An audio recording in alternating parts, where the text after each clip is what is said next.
Welcome. What's up, everybody? Welcome to the Top Rope Boys podcast, the number one wrestling podcast in the DMV.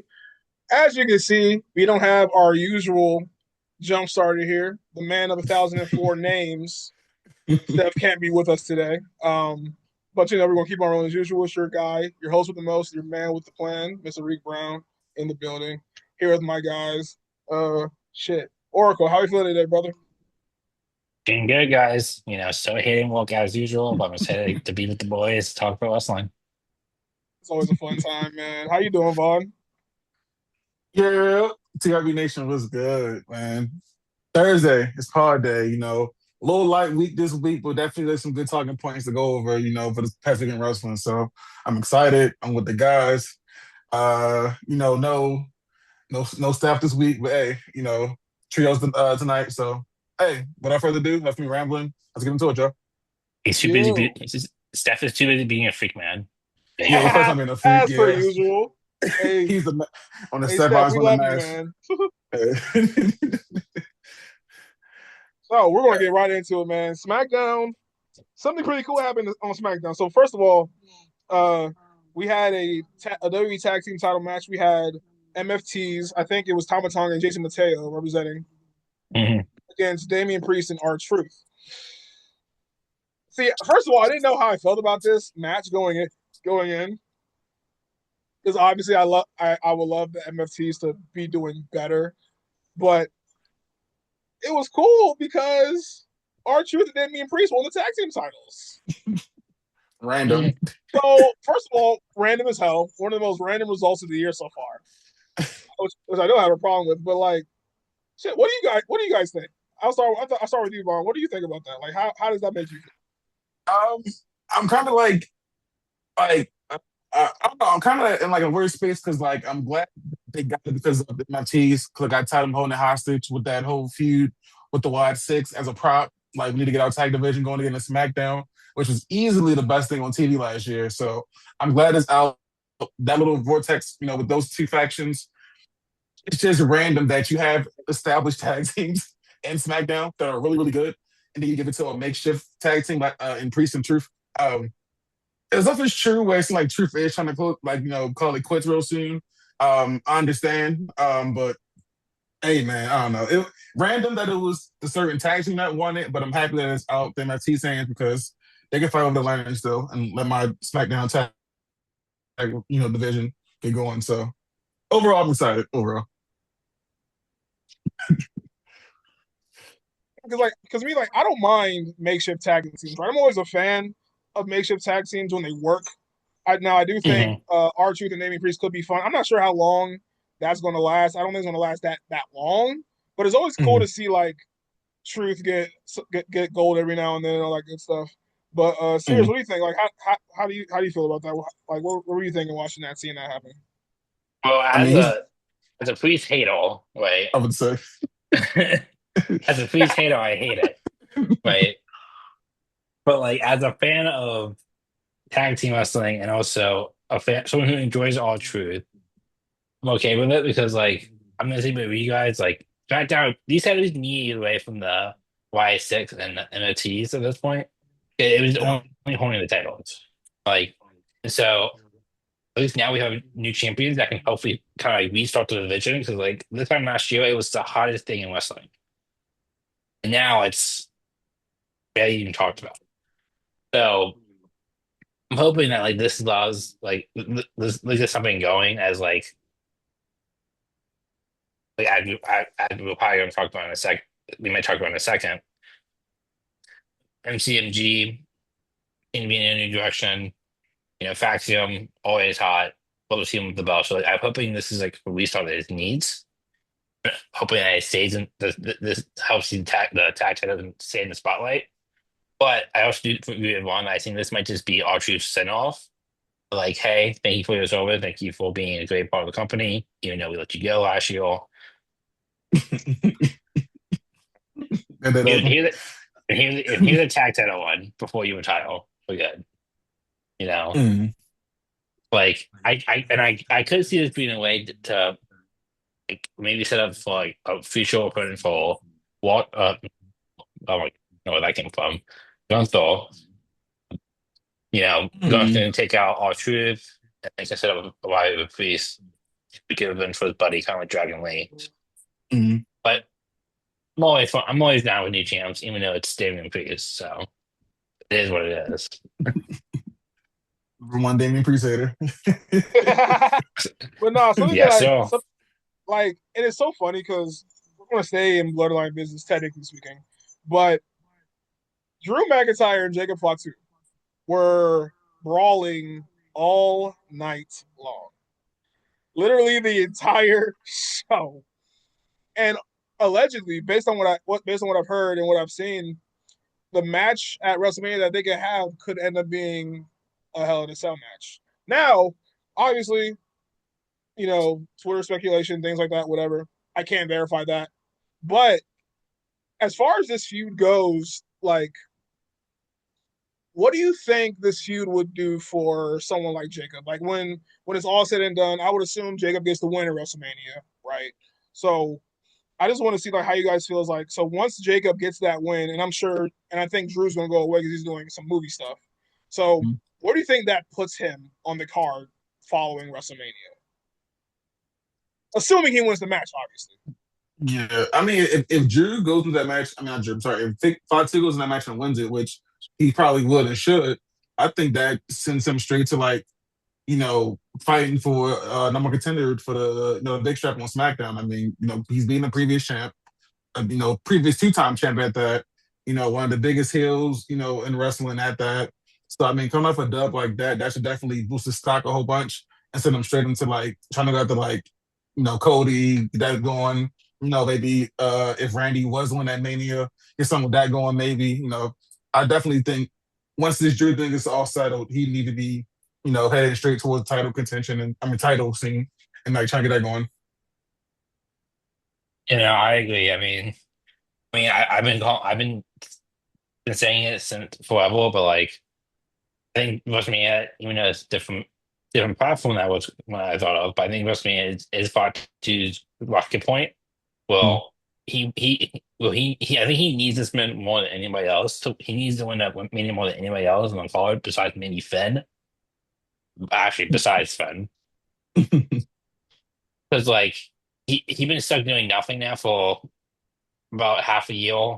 After the rivalry with Solo and dropping the U.S. title, like he needs to be in the world title picture because he's just so hyped and so pushed that like with him without a title is a crime.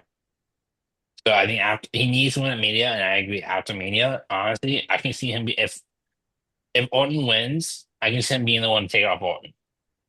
Mm. Yeah. So do you think that changes depending on whether Cody wins or Randy wins, or do you think Jacob gets put in that spot no matter what? He puts in no matter what. Yeah. I mean, because like we got the story with Cody already, and then with Randy's being not Randy. I mean, somebody got to try to step and stop him. So why not the Hmm. werewolf? Fair, because I would imagine like after WrestleMania, should Randy win, I think Randy and Cody may or may not run it back at like Backlash or something like that. So I can Mm. see that, and then you move into Jacob territory. Either way, I do feel like Jacob is next up, regardless, because like Sears said, like he was already U.S. champion and he's already being pushed really hard in this spot. So you might as well. Now, whether he wins the title or not right away, I can't say. I'm Yeah. not. I'm not even sure. I'm not even sure whether he should or not, or I can't really make that determination. But I do believe that he can easily be the top babyface on SmackDown. But obviously Hmm. outside of Cody, but obviously right now Cody, people are booing this man out of the building right now. So yeah, Yeah. he'll probably be the top babyface on SmackDown following WrestleMania and all that good shit. Now, also staying kind of in the same realm, and going back to the tag team division, you had MCMG versus Fraxium. First of all, I'm glad that we're getting some TV time with MCMG and Fraxium because and also I don't know what this thing with MCMG they're trying to do. It kind of seems like they're out because it looks like they're kind of like teasing a split or whatever the case is. I hope they don't do that shit. Don't piss me off. But what did you guys think of that match? You started off, sis. So I thought it was a great match, honestly. I mean, they've been teasing at the pairing for a little bit now. I mean, with these two teams going at it.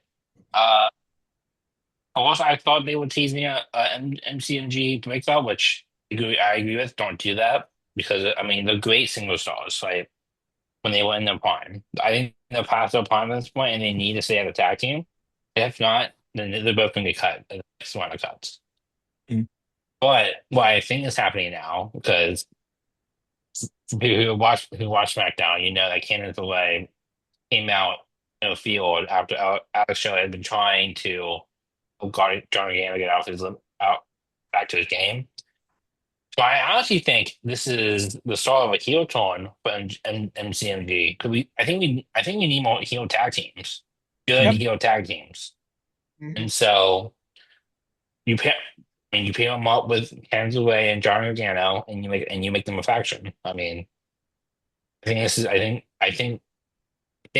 think what they're gonna do is have like when they have like one partner do like a heel thing, and then the other partner is kind of shocked until a moment, like they also Get turn in. heel. Hmm. Mhm. I think that's what's about to happen. Like, I can see Shelley is that. playing like the good guy, and then I don't know, he's going to turn heel to join his partner. Like, but I think we get a new a new faction with CMG and the Garganos. So I think that'd be a fun group to watch, and I think it will only help all four of them. So that's what I think. What do you think? What We're, do you think, we're Ron? definitely gonna get back to Gargano shortly here as we move into NXT and things. But I do think MCMG as Hills will be good because obviously like as someone who has watched TNA for a long time, they did a Mm-hmm. lot of their best work at Hills in that tag division, also the X division and things like that.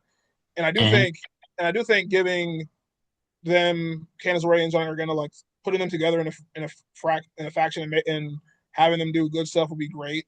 And obviously you can have Gargano in the U.S. title picture or however you Hmm. choose to do it. Um, and I would hope that would also mean Candice LeRae gets some more TV time and more run in the women's division too. Um, but yeah, I do think MCMG would benefit from that. But at the same time, I'm thinking about like where Fraxium stands around this time. Um, I just think we just need more tag team wrestling on TV, period, because it's really hard to determine like what is happening with a lot of these teams because they just don't get enough TV time. There's literally only been Y86 and MFTs for the last few months. And even then, there was like a big gap there where the Y6 just simply wasn't on TV. It felt like so. Hmm. I think we just need to gain. I think the tag team division as a whole needs to gain more momentum, and I hope Friday was kind of an indicator of that. We'll see, maybe kind of, sort of. Now, as we move a little bit more forward, I think what's going on with Randy Orton right now is interesting because first of all, uh, one of my brothers, what's up, man? Ouch, What's up? Guess appearance. little bro.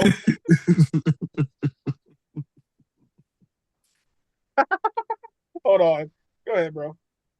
It's all good. It's all good. No, because I heard him. I was like, oh, heard the footsteps. But nah. So Matt Cardano basically confronts Randy Orton, right? It's like, I've known you guys for a long time. What are you doing? This, and that. And they're doing this thing where it's like, see, because and people talk about '09 Randy, right? But think about '09 Randy, he didn't show remorse at all. Yeah. This Randy is kind of like, damn, I'm kind of tripping, kind of, sort of. '09 Randy's like, nah, I ain't tripping. But Hmm. it's kind of interesting because like it's almost like he's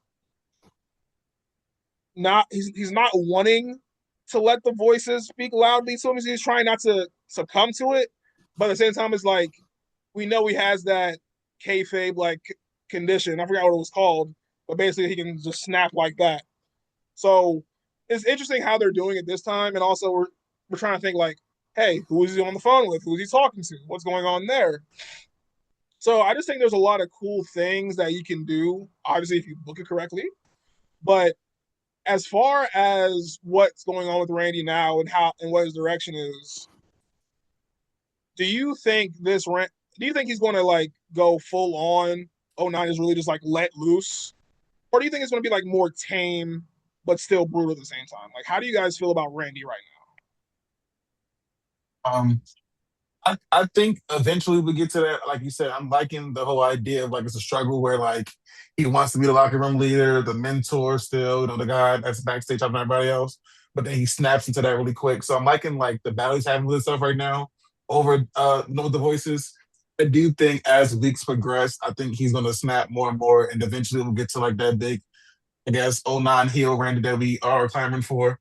I mean, because oh, it's over. Like when he had Matt Cardona with the chant, he stepped on it. Like they said one more time, like in the sense, like now? like they're chanting one more time. He's trying to kill Matt Cardona. So like it's one of the things where I think it's so over to the point where hopefully they book correctly. They allow him to be as ruthless and as vicious as he was in '09. Because I feel like we're lacking that like intensity. I think in like wrestling in today's time.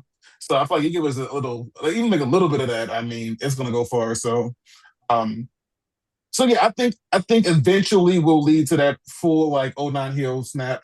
Um, as we build up with him constantly fighting with himself. And I think they continue to bring in like past people from like their past to kind of help, especially with Jelly Roll too, because he was like a voice of reasoning this whole episode. It seems like so. I think the constant battle till he finally snaps. And little sidebar was really cool. So I saw somewhere on Twitter where people were thinking that the person on the phone is nobody. He's talking to himself with the voices. So like, I think he's just kind of like this.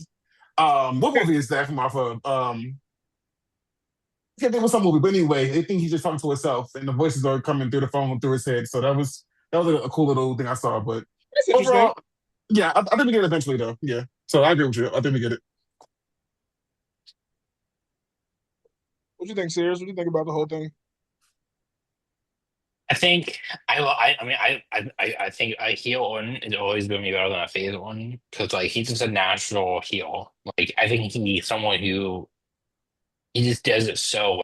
So I don't know if you ever remember like that evil documentary that WWE did like years like a couple years back, Yeah. Mhm. but like always think back to like that like the scene of him like telling that like like of him like getting himself into like that '09 mindset and like it gives me chills. So like a heel on is always me good.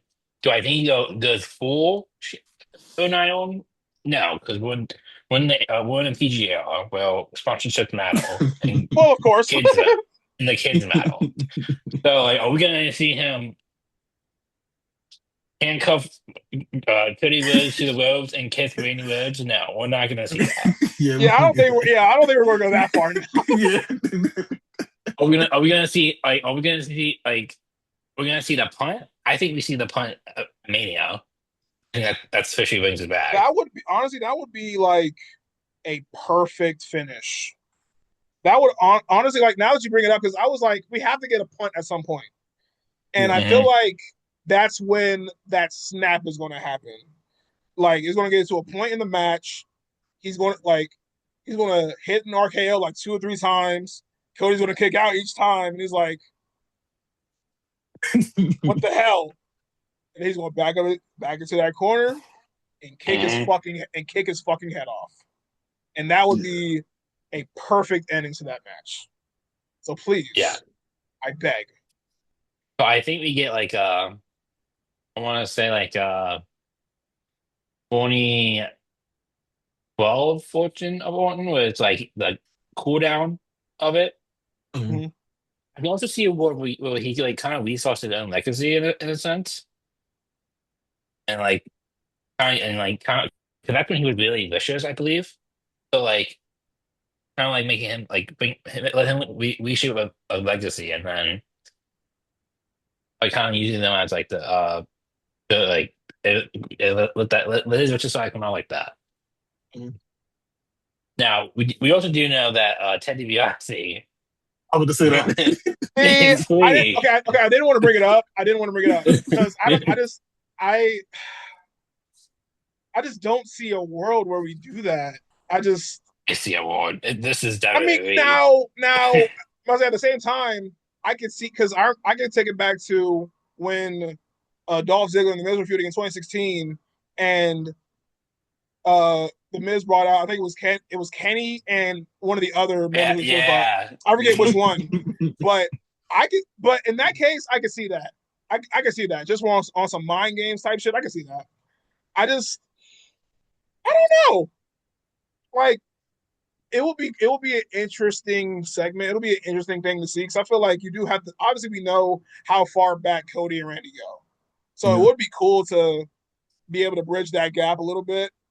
So, am I against it? No, I just don't know how probable that is. You know? Yeah, and I know just the way that they like bring him into like the storyline. Like I don't know. I feel like it's just that's has been thinking too. Like if they were to go that route, how do you introduce him back in? Because I think a lot of people now have no idea probably who he That's is. what I'm saying. Because Ted's been out of the Fed for like the last 14 years. Yeah, because he was in the feds. So it's like people know he was in Legacy, but no one knows. Like shit, like because people know about Legacy, but they don't know about Legacy for real. Like they know about it in passing.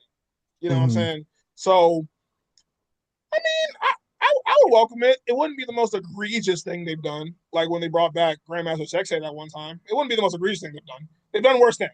So hey, we'll see. But Randy's teetering a little bit, so we'll figure that out.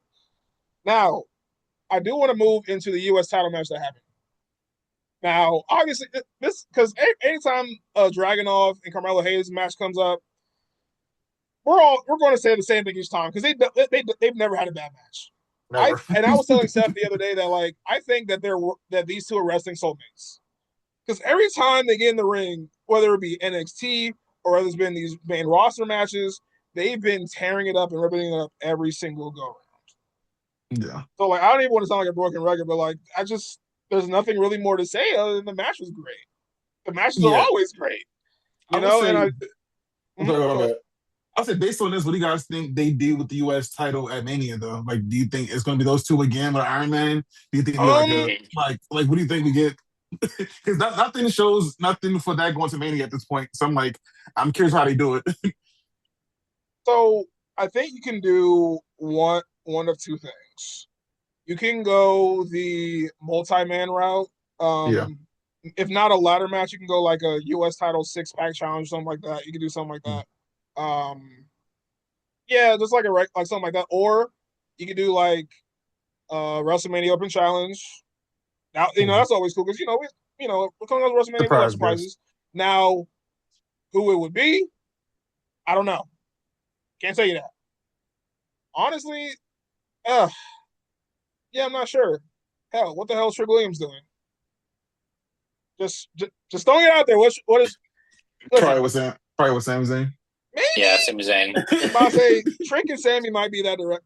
Jesus. I guess. Something like we had no direction. No, because every time it gets back to Sami Zayn, I'm like, okay, I guess. But nah, like with the US side, you can do a whole bunch of things.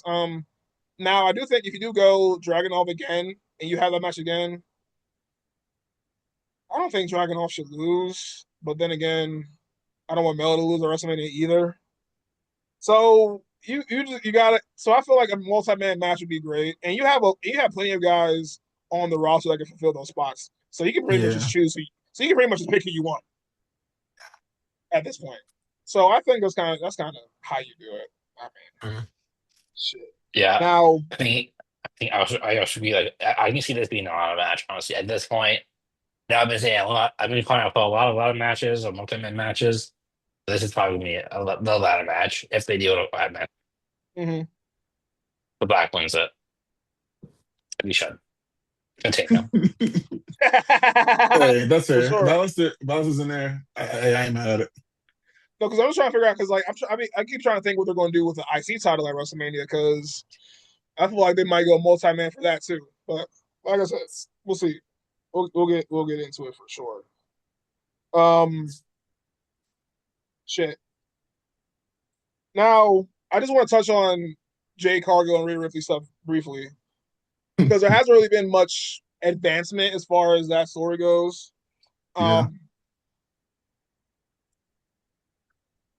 I said this the other day too when all the shit was going on, especially with like the backstage stuff and all the beef stuff and all that bullshit going on. I was just like, Jade is going to win just to prove a point. Like I'm sure everyone is thinking Rhea is going to win this match. I feel like that's like the consensus right now. Now, what Rhea winning would make a lot of sense, obviously, because no Bianca, that's your safest bet for anything. You put the belt on Rhea, you can't go wrong, obviously. But if you really want to make Jade seem like more of a threat, obviously you have Michin and BFAT with her now. Um, I just feel like Jade winning would be really, really good for the women's division because you're going to have a true top heel as your champion, and she just beat the biggest star in the company. And if she does it in a way where it seems definitive, or or even like if the match is good, she wins the match and everything, that would be so great for Jade going forward. So as far as this goes, how do you think this is going to turn out? How do you think this is going to play out when it comes to WrestleMania? I'll go to Sears first on this. This honestly might be the hardest one, hardest match to call, to be completely honest, because I'd I agree. don't think as long as the match is good, you can't go wrong, in my opinion. Like this isn't like this isn't the case where like Becky needs to win. Mm-hmm. When they did the triple threat match.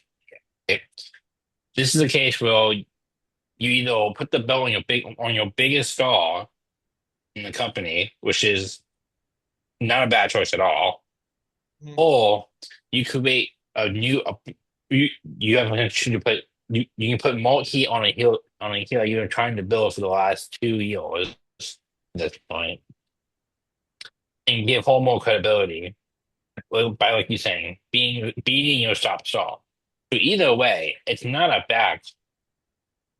Honestly, think Jade wins because Bianca is coming back soon. I wouldn't be shocked if Bianca comes back at Mania. Mm-hmm. You know, maybe it's a post match beatdown. We see Rhea getting her butt kicked, and then all of a sudden we hear the lash. Bianca comes running down and saves Ripley. I might actually start screaming. Yeah, I'll pop. No, because it has been reported that Bianca has started some light in ring stuff. So hey, Mhm. we might be ready to go soon, honestly and truly. And I look forward to it. And I would say you can even if you do even if that's the direction you want to go, you could also wait until like Backlash to do it as well if you don't want to if it's too early now. So there's avenues there. So I do think and like seriously, I do think Jay does win because I do feel like they really really want to have that Bianca match. They really really really want to do that. They've been building for that. Like before Bianca got hurt, they were building for that. So I do think that's the way. Mhm. And I do think that's the best way to go, in my opinion. But like you said, if the match is good, Rhea wins, can't go wrong. It's Rhea Ripley, whatever. The women's division can need it. Like a SmackDown, the women's division could need that, you know. So I feel like you can't really go wrong there. Now, staying with the women's division, main event, you had a women's tag team title match. You had the Bella Twins, you had the Irresistible Forces. I ain't gonna lie, I was worried. I was a little bit worried because I was like, "There's no way y'all just gave the Bella Twins a tag team title match out of nowhere." Now, obviously, the match ends up getting thrown out because Charlotte was out there and everything. Um, you know what I'm saying? Obviously, the match was decent, but I want to focus on like the back end of this as we move into Mania. So I think the direction here is also I think you're gonna have like Charlexa, Bailey, Lyra, um, Lash, and Naya, and then the Bella Twins. Now, it was also reported that the Bellas have signed 2 year deals. Also, so That Mania, so champs. it can only mean one thing. I already see it coming. I'm disgusted by it. I think the Bella Twins are gonna walk out with the titles at WrestleMania. I really do. Mhm. I don't Yeah. like it. I don't like it. I do not like it at all. I hate it actually, because Lash Legend is doing her fucking thing right now, and I don't want her to lose her gold. But I could see Triple H being like, Nikki and Brie, thank you for your service. Take these for a couple of months. Now now it wouldn't be a bad thing. I think it would be cool for the women's division because obviously like these two are seen as legends in the business, Hall of Famers. So I do feel like it's going to be good for the women's division on both brands, regardless. They can even go down to NXT and have a match or two. You know what I'm saying? So there's good ways here, but that's just my opinion. As far as the women's tag team picture and scene goes, what do you guys see? What do you guys see happening? Because I do think, but it's also good that you're having all this talent in the women's tag division. Also, you still got the Kabuki Warriors sitting around as well. If that doesn't implode, so Mhm. as far as the outlook of the women's tag team division, what do you guys think about it? Um, I agree with you. I mean, I think you called it spot on. I just think I'm glad they're getting attention like always, and I just think the Bellas are gonna win that Mania, which I don't want because last year her thing, and even Naya. Like, I mean, I never had a thing against Naya, but I just got tired of last year her being like the boss on SmackDown Women's Division. Like that got old so quick. So I'm just glad that she's getting like something new and refreshing with this tag stuff because like her and Lex doing doing that thing right now. So they didn't get the multi tag match at Mania. It teams, I have no idea how to beat the multi tag match, and the Bellas come out on top. Mm. Just curious on like what will be next for the Bellas as a face tag team. Do they run it back with the Invisible Forces again? Maybe a couple of Warriors in there because I'm pretty sure they're going to be probably done by Mania, in my opinion. With the thing going on with her and we said once we get the Raw. But yeah, I don't know. Like you said, I think you called the spot on. I think the Bellas win, and what happens next, I have no idea. But I think we're going to tag match. Bellas win, but I don't want them to at all. Like not even the slightest. Like, I ain't feeling it. It's not for me What do you though. think, Sears? Unfortunately, I think the belt. I'm gonna we forgot about the belts do win. I'm gonna put the belt on Charlotte and Alexa. I think at this point they'll be done by SummerSlam. I don't see them putting on the Greasy Warriors. I don't see them being a tag team. They're not gonna put the belts on Bailey and Lila right now. And obviously you have the champ. Fortunately, I do see the Bellatrix winning at Mania. What you really go? I mean, honestly, I think that's the best call. I think it's the best call because it only gives more attention to your women's tag division. Mm-hmm. Yeah. I've been saying this for the longest time. This tag division has been on file. Unfortunately, outside of Rhea and Io being champs, the Bellatrix being tag champs brings more attention to it because like everybody knows the Bellatrix. My Right. stepmom, who doesn't watch wrestling besides my dad, and when he puts on like the main events and when he put on the PLEs and she's a woman she likes the women more. He knows the Bellatrix. Mm-hmm. So like this gives I think this brings them being champions just bring more attention to more eyes to that division, which I think is only a good thing. Not only because that division has been lackluster in terms of the attention they receive from both the company and the fans, but I also think it's good for tag wrestling and WWE in general. Post No, Mania, I can see them holding it into I see like a fatal four way at Mania. I can see them losing belts to let's say Bailey and Lila. I'm sure those are Doctor show get the issues resolved. That's the stuff. I agree. I just and that's why I say like I think the Bellas winning will be good because it'll bring eyes, Hmm. and I think therefore the women's tag teams will be on TV more and all that good stuff. So I think in the long run, and also whoever beats them, it will be great for whoever beats them because obviously Bellas, Hall of Famers, all that good stuff. So I think in the long run, it'll be fantastic. Now moving on to Raw.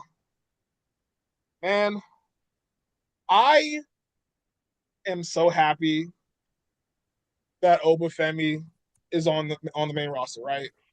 And I'm so glad that they're going about this the best way possible. Mm-hmm.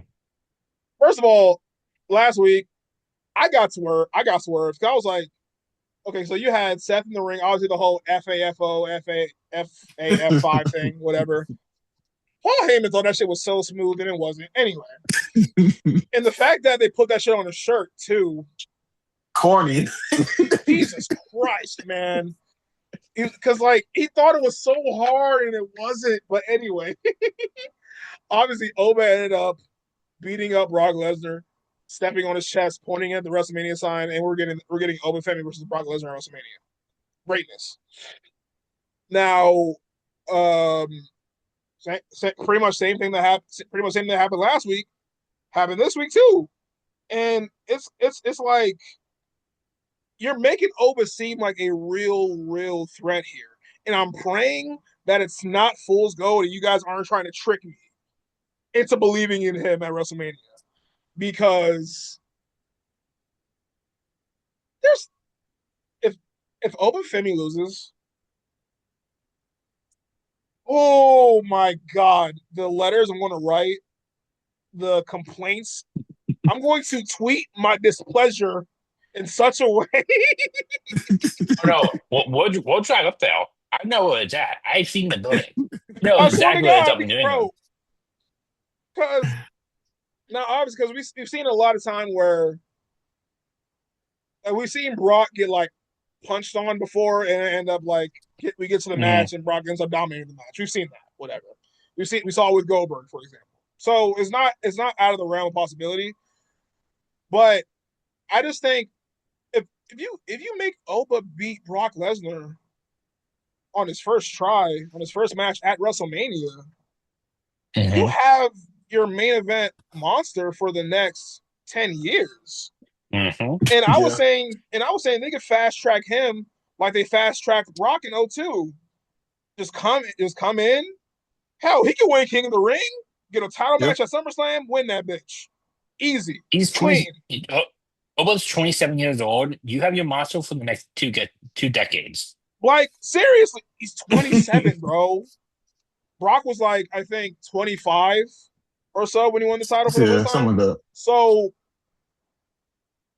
and the thing about Oba is it's believable. So if he just goes and wins the title, whether it be the world title or the WWE championship, it's like, okay, that makes sense. We can do that. You know what I'm saying? So I just think Oba should go in. Now, I honestly think Oba should just squash him. Honestly. That's kind of where I'm at with it. Like, because just like Goldberg beat Bro in what 90 seconds, he can beat Bro in 30 seconds. I don't give a shit. So yeah. Sorry, I was yapping. What do y'all think? I'm sorry, I started yapping for a second. oh no, this is for me one of the biggest things that I'm like invested in right now in wrestling. So I mean, I get it, but when it comes to this, it's like I'm like you. I'm nervous because they're making Oba look really strong against the strong guy that they always book to like do like the strong stuff. So I'm getting like a little nervous that come Mania he's gonna like beat Oba. And I don't want that, but I'm excited for the match. I do hope that I think eventually Brock does get his get back eventually from the build up. Like I said, I said Pencil. If Oba goes into Mania constantly beating Brock each week, I think he's gonna lose at Mania. So I just hope Brock looks strong at least one time with the build. But yeah, if he beats Brock, he's the next monster for the next 10 years. And like you said, King of the Ring, give him like the Raw big strap. I don't go crazy, man. Like give him the rocket ship. I mean, because like his jump from NXT to the main event scene was crazy. Like the crowd's behind him already. Like, look how over he is. Yeah, he's so over. He's so over. That jump is crazy. Kids love him. He's selling merch. Like he's like he was one of the most organic baby faces we've seen in so long. Yeah, and to match up with his in-ring work, I mean, he's a moneymaker. You can't go wrong with him. He's marketable. Like, they even got like little cams of people doing the over strut, I'm when he comes out saying. now. So like, he's Mhm. so over. Like, so his jump from NXT to the main event scene is crazy. And like, I don't know, it's just a testament to like, what he's been doing. The booking's been great, and like I'm excited to see what's next to Oba. And like I'm ready, man. Like I mainly need to come like tomorrow so I can see this match. Honestly, man, I'm curious, man. What do you think, Sears? Man, listen, I've been saying on my soapbox on what Taz is for Wrestlemania since the Royal Rumble or since before the Rumble. He has one job. He had he had one job. He failed that job at Royal Rumble. But that's fine. Blood money won out though. That's fine. He had a new job. His job is to destroy Brock Lesnar at Mania. I think I can see this going two ways. I can see this either being Bobo win. This will probably be the last time Brock Lesnar loses until he retires, Yeah. or Lesnar wins and Oba gets his payback down the line and potentially be the one to retire him.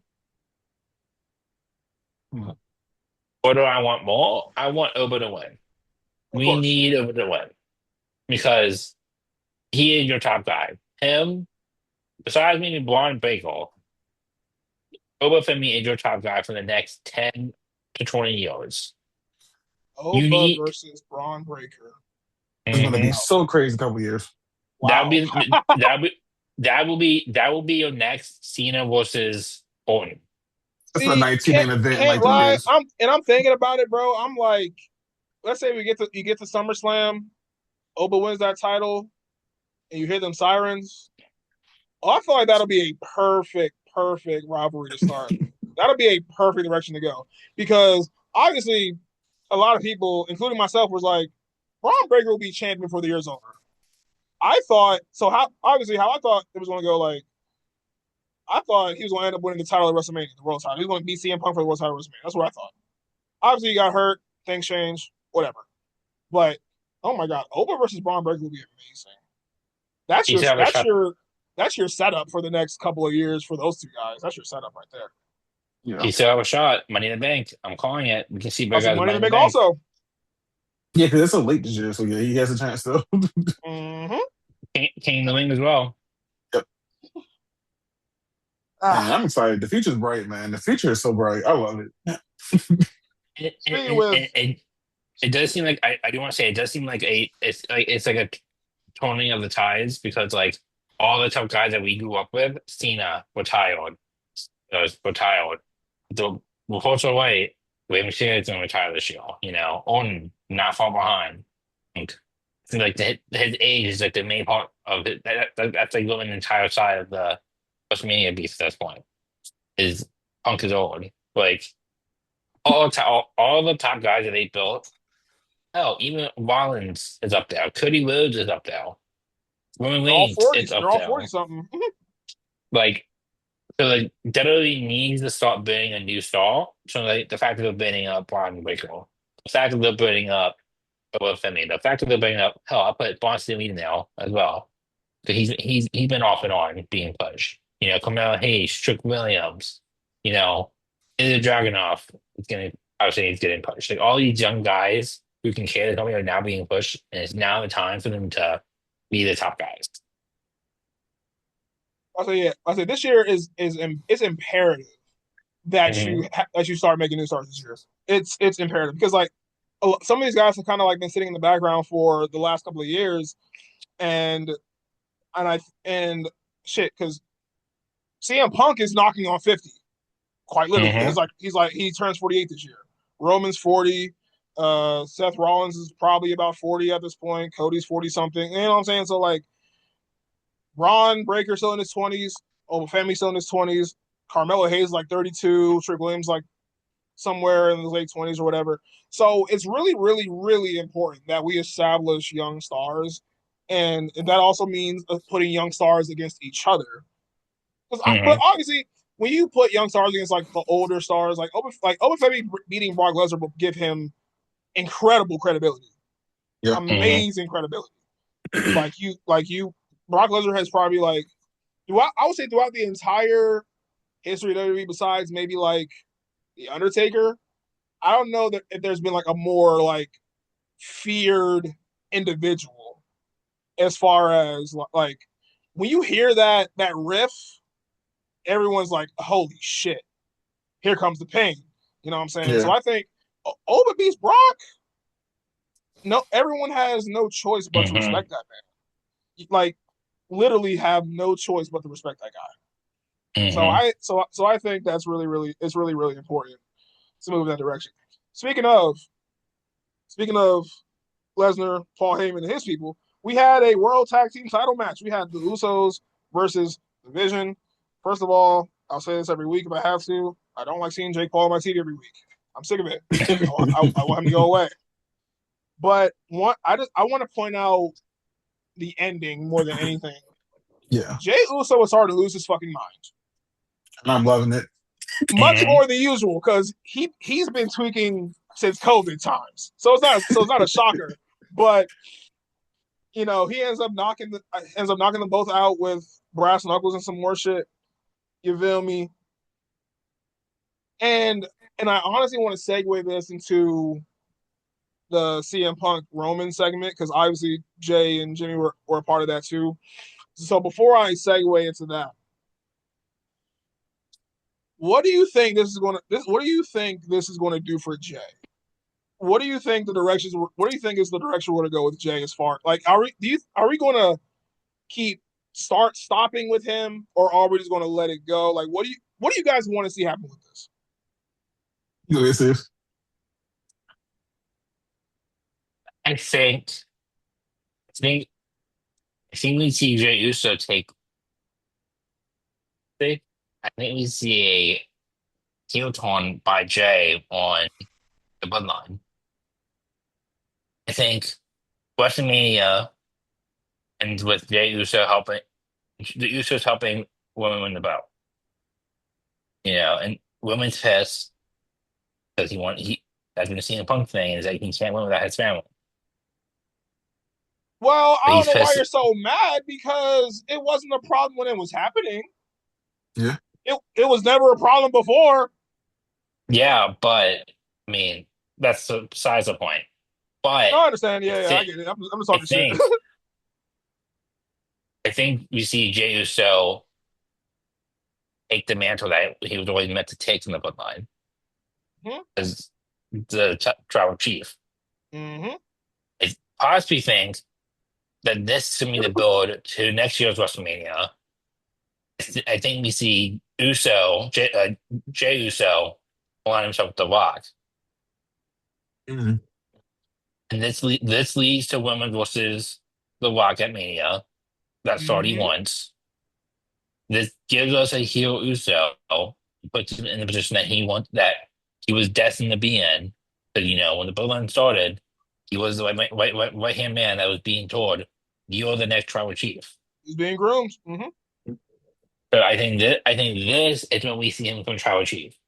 And this is when we start to see women versus Rock start to shape form. I think I think we see next. I think we see with next week. I think we see Division win the title next week. hmm Titles next Mhm. week. Jay said it himself. He doesn't care about the tag titles. He doesn't. See, and I thought I was the only who peeped that. He Mhm. said, "I don't give a shit about that right now. I don't give a damn." So I can definitely But see a world where they just lose them jumps. but another thing I see, and maybe Jay get another line. I don't know if you would notice is tonight saying to Jay Uso, "You're starting to be like Roman Reigns." Yeah. So I think we get Uso versus Night match at Mania because he kind of been teasing that for like the entire year, especially. And then I think we see the full heel turn, but during the main event or after, because this match is going to be the night team main event, Oh yeah, of course. This is going to end the show. 100%. and, Yes. and they always do some shenanigans, like some big thing to end the weekend. Yeah. So like Cena winning 17 last year, it, hmm Cody finally winning the belt at the 2 years following, then Reigns, that the big the big thing with Reigns 2 years ago. Like they always do something big. I can see that being the big thing right now. Mm. Yeah, I'm like real similar to what she was saying. I think that Jay definitely starts to like call the plays more, and I think we get like some little like tension between him and Roman because Jay's calling the plays and he's starting to like follow suit as if he's losing that position. And I think eventually some tension between that happens, and I think that rolls over into Mania where I think Jay's calling the plays still in the main event, and then I think The Rock gets involved where I think he causes Roman the match, like because he shows up, and then we get the Roman Rock thing at Mania next year. Um, but I do think Jay, I don't say turn heel because I guess their faces now. I don't know. It's weird. I just think he continues to show the aggression, and then he eventually makes the plays, and then that caused some friction between him and Roman. I think because of him and Roman too down the line as well. Um, Hmm. I would love to see an OTC, like a tribal chief Jay.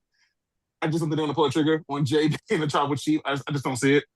Um, but I do think that it will. I do think him calling the plays will cause friction because, like, I mean, what he said? He said, "Ooh, he said Joe. Come on, real name. He said Joe, Get him. like, get him. Like, what are you doing? Like, smash him on, Joe." And he Mm-hmm. went right back into that mindset. So, it was real cool that what that all played out, and it has me definitely clamoring to see what's next with the bloodline because once again, the bloodline is must see TV whenever they're on screen, especially the OG bloodline. Um, so yeah, I don't think we get a tribal chief Jay. But I do think we get tension between him and Roman, which then leads to The Rock coming in, and then we get like some issues. I don't say another civil war, but I do think we get some more interfighting within the bloodline. So I'm excited, man. Like I said, the feud between Punk and Roman was for me losing steam after that last promo battle with the call him old. And Hmm. I hated that. I Bro, Yeah. bro. I was like, that was so weak. you said feel your old. I'm like Like, that got you like I hot. even mean, because I remember people were comparing that to when Punk called John Cena the Yankees, mhm. and that is such a regional beefy thing that you have to just know to understand. But because because it was just like what I thought was interesting about the whole thing. Obviously, that's what I want to touch on was Jay called the shot and Roman listened. Roman didn't Yeah, hesitate. Roman just went ahead and did it. It was like, okay. So it makes me wonder, like, because I don't think Roman's going to end up being subservient to Jay necessarily. yeah. But like you said, with Jay calling the shots, it's going to be like, hey, do you think you're the tribal chief now? Type shit. Because even though Jay was obviously being groomed for the position, Roman was never trying to give that shit up. Like, no matter where you look, Roman was never trying to give that shit up. He thinks he's the reason his family's where it's at. And it's like, you're not going to try to take this shit from me. I run this shit. So,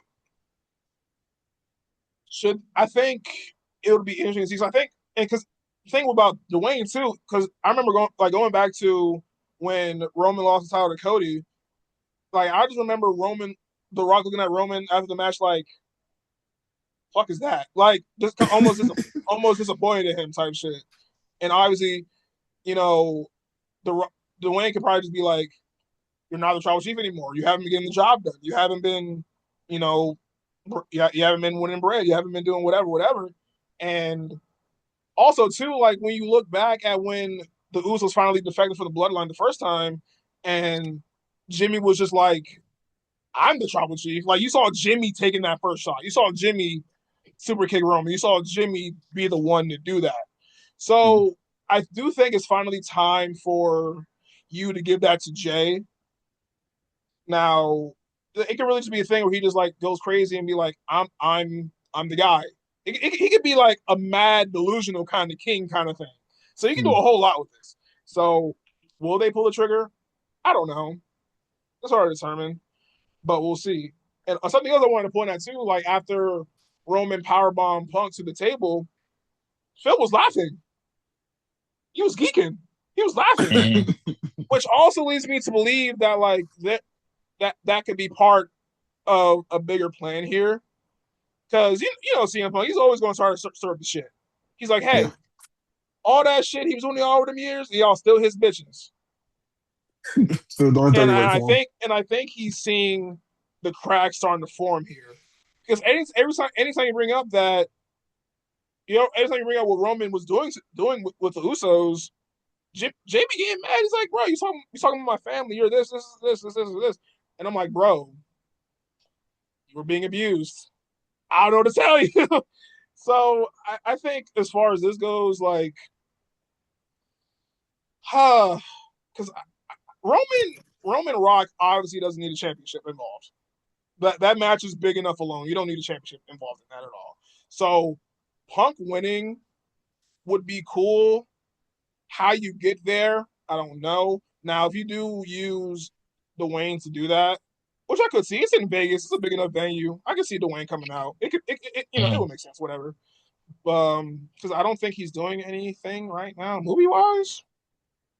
I don't think so. But either way, I'm interested to see how this plays out because I remember like even when Roman won the Rumble, I'm like, there's no way we're doing Roman Cody 3. There's no way we're doing this shit right now. I'm like, we're not doing this shit right now. I thought they were going to because I was like, you got to break that up. You got to break the tie with that at some point. But Yeah. I'm very very very interested to see what's going on there. Whew. I'm tired, y'all. I ain't gonna lie. Shit. Is there anything else about Monday Night Raw that we want to discuss here before we move on to grids? AC type of picture. Ah, hell yeah, for sure. Now, I think Penta and Dom had a rematch, if I'm not mistaken. Mm-hmm. I ain't gonna lie, I was at the gym when this happened. I missed this shit. I assume you guys watched it though, right? Yeah. Mm-hmm. Okay. So I'm gonna let Vaughn take this one over. You go ahead. I'm gonna let you run point here. Yeah. So just to keep it short and sweet, long story short, Penta, defends his title against Dirty Dom and wins via pinfall. Pretty good match in ring wise. Basically, it's just typical Penta, Dominic's type stuff. For me, as a Finn Balor fan, the big one for me was Finn coming out and finally getting his get back. Finn's music hit. To a pretty good reaction. I think we'll get to the big reaction from the fans, hopefully. But to a good We'll get there. reaction. Yeah. Gets his get back on Bobblehead and Dom, coup de grace. Shotgun drop kicks, coup de grace, it was good. So I'm saying I'm just now like always thinking like what's next because like right now Penta doesn't have anything looking towards Mania because he beat Dom. I doubt they run Dom and Penta again at Mania. Then because Dom has stuff with Finn. So my big takeaway from this is what's next for Penta? Do we do the same thing we said with the USA, like open challenge? Is it a multi-man match? I feel like Honestly, a lot of mid titles have no direction right now other than just putting on banger matches, which I'm not mad about. I ain't gonna lie. Whatever you decide to do, Javon Evans needs to be involved. Yes, easily. Whatever you choose to do. Now, low key, I don't mind you going. You can because for some reason they be scared to do this shit, but you can go babyface versus babyface. You can go straight up Javon Penta 1-on-1. Could easily be the match of the night, easily. Mm-hmm. Because honestly, for that you don't need a multi-man match, or you can do a triple threat, put someone else in there. But Javon and Penta would be fantastic for the IC title. Yeah. Because obviously it's going to be Dom versus Finn. Obviously, no shit. So Dom and Finn will not be involved in this at all. So we think, because I remember they had a Fatal 4-Way for the title last year where it was Braun, Dom, Finn, and Penta again. So I mean, you could if you want. Make a triple But threat with those three. but Yeah. that shouldn't be too much of a hardship to figure out. Figure it out. Now It's a miracle. putting Javon Evans in a ladder match, yeah, might need that. What you think? What you think, Sears? I think you see Devon Evans will be so decent at WrestleMania. Based off what they've been, they seem to be going towards that direction with Devon going against the New Day. Mm. Well, what I see for the IC title is Oh, the Kingo, true, Vikingo. Oh, You know, true. can't go after the Triple A title right now because Dom Champ is champ. Doesn't like I can see him. I can see, and they're gonna have some sort of Triple A representation. You know, You said so give the fans a good match and give us Penta and like Penta and Mania. Vikingo, bro. Hmm. you Shit. said I never even considered that. And they and Wow. they and they did do like a video backstage after his loss to Dirty Dom, and someone I watched it as much as the next person, so but someone was saying, "Don't worry about it. We'll go after the IC title." mm, I'm with So, it, and I think those two both have styles that mesh together. Obviously, both amazing luchadors or whatever. Both also kind of like stockier, stronger kind of hmm luchadors also as mm, well. So shit, that match might be better. Hell, yeah. That's gonna be I'm hard. with it. I want that. I actually I'm want with that. it. Shit. Oh, because every time I think I want something, Sears makes me want something different. So it's like I like that. That's a no. That would be great. Because let me cook. anyone who's watched Vikingo knows how good he is. Anyone who has watched Penta knows how good Penta is. So I think if you just let them go out and have the kind of match that those two can have, just like if I say just like I say if you go Io versus Julia, for example, like those two would have a match that only those two can have. They would bring out the Joshi elements, the hard hitting, stiff stuff, whatever. So I think it'll be the same kind of situation with Vikingo and Penta because they're used to a certain style. There's obviously the luchador stuff. There's also like stiff strikes in there, strong style stuff. So that will be in them. I don't even know if they wrestled before. They might have, but at the same time, that They would be have. great to see. And I'm Mm. sure they have. I just can't put my finger on when. Um, but and I think that would be great for AAA to have some representation there. And there will be no one better to represent them than the Kingo. Those two, yeah. So Hmm. no, I'm with that 100%. That's amazing. Anything else you want to touch Um, on Raw? oh, that's what get. Paul Heyman's a rat, and that's it. Because Paul Heyman got my man Steph Rollins locked up. Free my man Yo, Steph. I Free forgot my about man that. I Steph the forgot about that. Jam. Free my man's. He did nothing wrong. He's running Free his mouth. sub to his backwards, He bro. was running his mouth, and he got hit. So I I'm mean, so hey. confused as to what's going on with Seth Rollins, though. I'm so confused. I'm so confused. I don't know. It was weird because like we like he kayfabe alive. It's like if you have a restraining order, you have to let the person know. Like so, Obviously, yeah. So I don't know, but it was just funny. Like I'll get to Paul Heyman when Paul Heyman is in his bag, like talking crazy. Like he's at his best. So I mean, he's talking about, oh yeah, he's gonna be locked up for life. Becky's gonna get with every man in the locker room. I'm gonna yeah, that adopt your, was crazy. I'm gonna adopt your That was daughter. Like crazy. I'm like, hey man, Paul's crazy. But yeah, Paul's a rat, and we don't do a rats around here. Hmm. But that's about it. But overall, it was a cool show. I mean, it was cool. It was cool.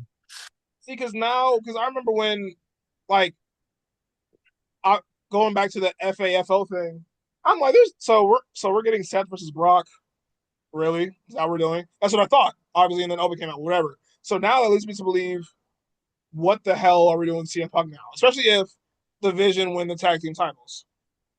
So, I I'm think gonna see Braun's if supposed to what, be what, in back. what are we doing with Seth Rollins? This makes me wonder, like, is he able to like compete full on? And if he is, competing is who? Because I don't want to see Seth Rollins versus Paul Heyman. I don't want to see that. So it just leads me to wonder, like, what the hell are we doing with those two?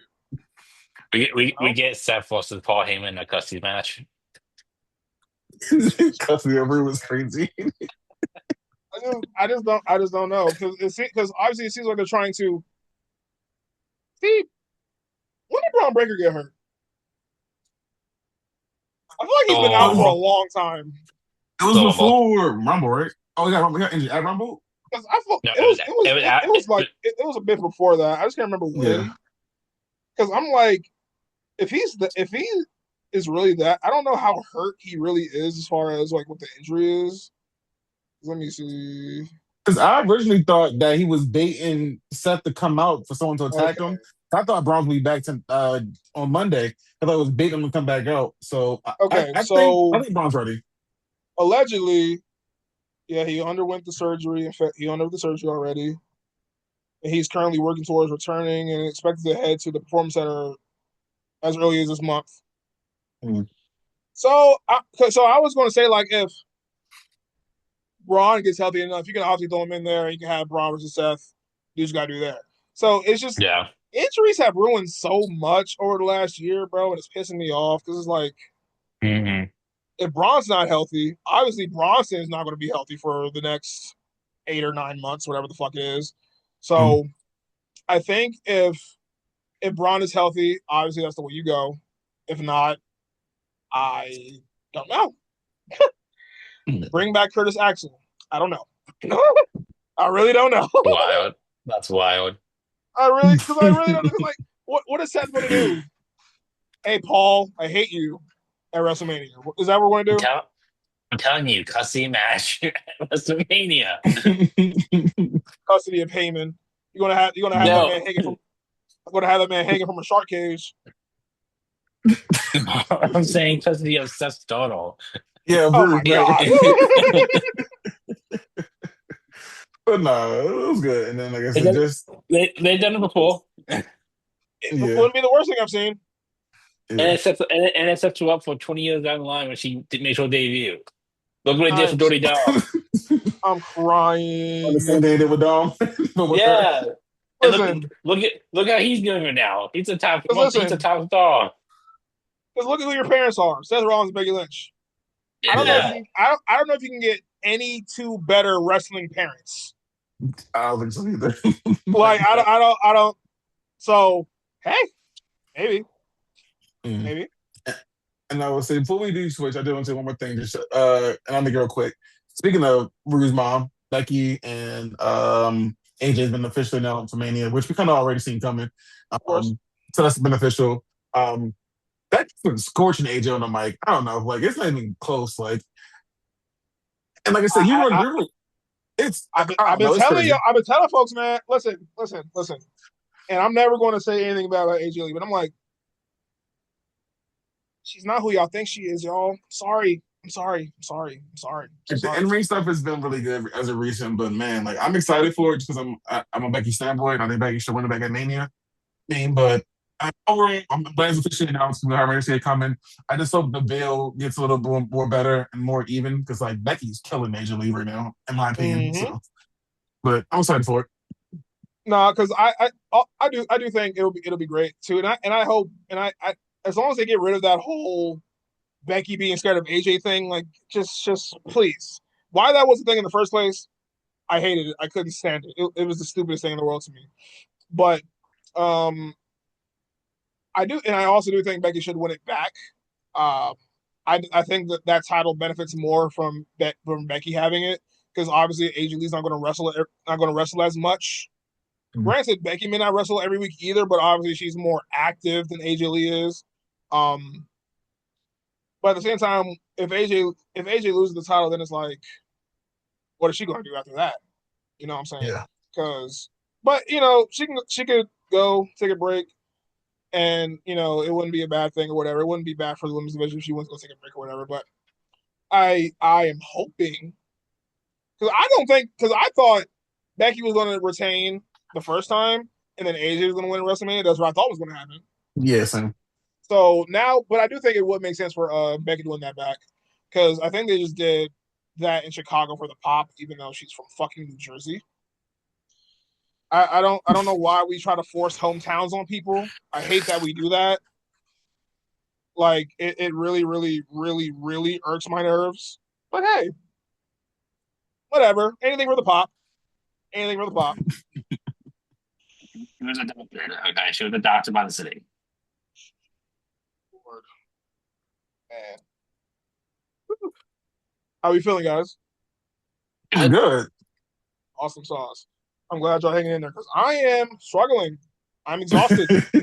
No, because I have been at work all day. Man, Mhm. I'm sleepy, man. But in any event, if Steph usually does this, I'm trying to do this as good as Steph does it. So if you're listening to this on audio only, we suggest you either go to the YouTube version of this or switch to video if you have it on Spotify. I don't know if Apple does it, but I know Spotify does it. We're going to be playing grids. If you don't know what grids is, you have different columns, different rows with various categories, and we have to correctly guess and fill in these categories. What we got today? So let me see. Yeah, So we one moment. got so top row, we got Money in the Bank winners. What's the trophy for? What's the trophy? As your call your shot gauntlet. Call your shot. The call your shot gauntlet. Okay, So okay, okay, the winner of the call your shot gauntlet. okay, okay, okay, okay. Other one. And then on the side, we got aces and eights, NXT champion and US champions from 2000 to 2020. Well, I could already see the first box. I'm going to say Mr. Kennedy / Anderson. That would be correct. For US and Money in the Bank, can oh no, never mind. Never mind. That's not right. Uh, I took the gun. Never mind. I need to think. I'm going to What say are you for thinking? What are you thinking? yeah. What you got? I'll say theory, but theory got it afterwards. That was post You're 20. actually you're actually correct. Oh, you got it 2020? Okay, I thought you got it What afterwards. was that 2020? Hold on. I think it was 2021 actually. I'll check. Because I could say you could go the Miz also, Yeah. We or go to even Miz. or even Daniel Okay. Bryan. There's a lot of options there, but Yeah, Miz, Dan Brown. Yeah, we go to Miz. because he held them both at the same time. That's the first thing I thought of when I saw it. Money Yeah, I in the forgot what Bank, it is. Money in the Bank NXT champion. Can we go Seth? Because then Seth when Also, Seth yeah, I had was like, I don't know why the first name I thought of was Drew McIntyre when Mhm. Seth was obviously the easy answer. But you wouldn't be wrong though. Oh no, Yeah. I know. It's just like it's weird that that's the name that I thought of. Uh, The FTW championship NXT champion Ricky Saints. Yeah, so I'm trying to think FTW championship and Aces and Aces. Obviously Taz, right? I'm gonna say Taz somewhere in there. That's what I know. Yeah, I remember when he joined Aces and Eights. It was one of the dumbest things I've ever seen in my life. But hey, 'Cause Aces and Eight, that was some like throwback TNA, right? Back in the day. yeah, that was hmm like in 2013, Uh, yeah, I think that's 12, right. 13. Am I It there? was that it was, was it, it that's like was with the way Dudleys and I'm yeah. blanking. Those, okay. Yeah, like you had the Dudley Boys. You had You had Garrett Bischoff, Eric Bischoff's son. You had Mike Uh, Knox. Lou Gals was in there, and Mhm. D'Lo Brown was in there for some reason. yep. Like, like they had anybody in Aces and Eights, bro. Um, FTW title, US title. Damn, There's only one for this one. is there really only Is it one Mox? Huh? Is it Moxley? No. FTW title? And obviously, this includes the first.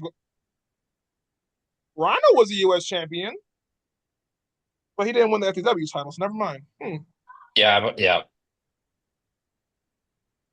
Damn, this is a tough one. This is a tough one. I will say.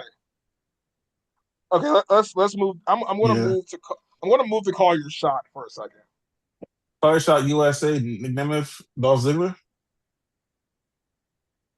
Like, did he have the Uh, title? yes, but I would say I want to do this. He can do that. Oh, so he can do the NXT title too. Yeah. Well, I'm Oh, he only did have it. Yeah, and the second That ring was did a with. that was a funny time. Oh my gosh, I I'm remember when I'm that shit not went down. I'm not doing this. I'm not doing the thing where it's like you You get multiple ones from the Mhm. website. They do like either or. No, you get one. I'm still U.S. champ. Jericho, Go with one. Chris Jericho for FTW. I forgot he won the U.S. title. I forgot about that shit, and he won the Mm-hmm. and he won the FTW title off a Hook. I forgot all about that shit, man. Mm-hmm. Damn, I was racking my brain over that shit. I'm like, what the hell? Okay. You Call your got shot. Call Your Shot and Aces and A's, which is one person, and you got Call Your Shot and U.S. title, which is one person as well. I will say that both names have been brought up during this game. Oh, Bully Ray bitch ass.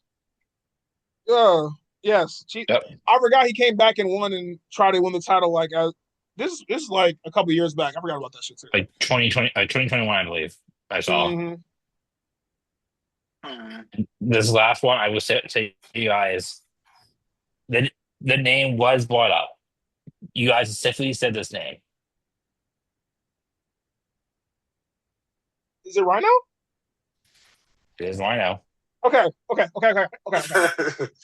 Because I was like, wait a minute. Because Rhino won the U.S. title like 2001, and then he won Mm-hmm. the Call Your Shot joint in. It was early on. I forgot what year, but I remember exactly. Okay, Yep. There you guys cool, have it. So cool. for people who are not watching individually, virtual who can't see it, you should switch. Column, Money in the Bank and Ace and Ace, we have Mr. Anderson. Um, Money in the Bank NXT, Seth Rollins, and then Money in the Bank US title, The Miz. Call Your Shot Gauntlet, Little, and Ace and Ace, we have Bully Ray. Nicknames for NXT and Call Your Shot. Rhino for US and Call Your Shot. And then the last column, we have Taz, who was both Aces and A's and FTW. We have a Saints who won the FTW title and the NXT title. And then Chris Jericho won the US title and the FTW championship. You guys have it. Okay. Yeah, Oracle. Coming through with Oracle. Coming through with the grids. A lot better than Hell last week's, fucking right? yeah! I like that. No, that was cool. I fuck with that because those were combinations that I would have never thought of. Really, Yeah. shit was hard. I like Wait, that. I had that one made last week, but then when you said you want that, I was like, oh, I can't do this one because then they want the TNA ones. Mm. Ah, we moving on to AEW Dynamite. From last night, or we can go. Or well, do you guys want to do NXT first? To you Enough, guys. whatever. Enough, whatever. All right, cool We didn't see beans, Reap. cool beans. Nah, so I do want to touch on NXT though, because for sure, because I know Steph has said it, I know I've said it, I know a lot of people said it. Rank QCC Hoopers, Oh my Brent goodness. Sinclair and Kendall Gray are fucking ripping shit up right now, Yeah. and you know, and it sucks too because they would have been perfect for when they had the NXT Women's Tag Team titles. They would have been perfect a couple years back, Hmm. but obviously they had a match with Fatal Influence and I'm winning by submission and everything, all that good shit. Um, and then I think after the match you end up making another one contenders match with Kendall and Levice, I believe. Hmm. Yep. Winner faces JCJ and Stand and Deliver, I believe.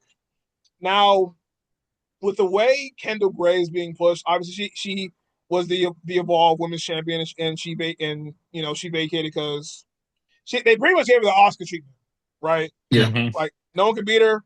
Hey, just move on to NXT and all that good shit. Um, Now as far as honestly, first of all, I think you pulled the trigger on her for one. You have First of to. all, I thought you absolutely have to. No shades, JCJ at all, but I think it the NXT Women's Division needs that new shot of adrenaline, and I do think already Kendall Gray might be the best wrestler on the roster down there as far as the women go. Um, Hmm. and I think she's someone who could be like an Asuka or a Shayna Baszler with the NXT Women's title, where you just hold that and you just have great matches. You just dominate and you win. Yes. That's just how. And she pulled out that Andrade elbow too, dude. What the fuck? Like Out of Shawty's been watching film, and I love it. And I think the women's division just needs more pure hoopers like that. She is fucking phenomenal. And sticking around with the women too. Actually, first of all, before I go to Soul and Zaria, what do you guys think about seeing Kendall Gray and what she's been doing as we move towards her and Lola Vice? I mean, you said it. Like she's a bona fide hooper. Like it's one of those things where like I don't know, even like watch her get involved. Like she's too good to be involved. Like she's just that good in ring. Like from her going from the way she was, pulling the armbar out of nowhere. The little elbow with Andrade. Like I'm excited. To, I honestly want a feud between her and Casey, like for like a best of three type deal, because those two Mm-hmm. have put on like some hard hitting matches that I think would definitely put more eyes back into the NXT Women's Division. I do think the NXT Women's Division had a little drop off, but I think if you give it to Kendall and let her and JC Jane put on some good matches, over the next PLE cycles, can easily get eyeballs back on there. But I mean, she's she has to get the belt eventually. Like if she don't get it, stand deliver, she has to get the next PLE. Like she has to. I just think she's too good to not win it off JC. I think JC, in my opinion, is so ready to go to the main event scene. That can be Mm-hmm. easy. She loses it, goes to the main event scene type deal. So, um, yeah, man. I mean, I thought she had to because, like, just the stuff that her and Ren Sinclair been doing. I mean, it's been crazy. So, yeah, I say give it to her, put a rocket on her, and then just let her hoop. And like you said, going on like Oscar Oba type runs where they're just unbeatable and put on great matches.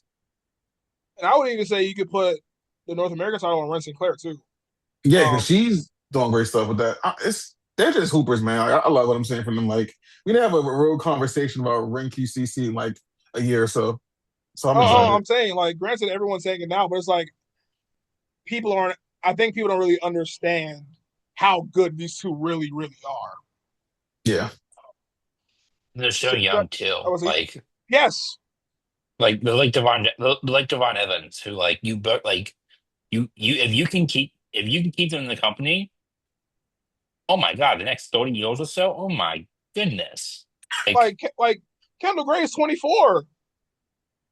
Like, But like come on, man. now I do think we see a triple threat at center level. I think JC Jane and Sarah Anthony will interfere in this match next week. Mhm. I do say yeah, we get a triple threat match because there's no way you're gonna have Sandow without Low Vice. Low Vice probably Right. one of the top road stars down in NXT right now, and so I think she will be included in the match. So do you think I agree that Sandow is the best time for Kendall to win the belt? Because like it's a Tony of a new it's like kind of what we talk about the Oval, right? It's a Tony of the pages. You know, it's time for Passing up the fair, torch.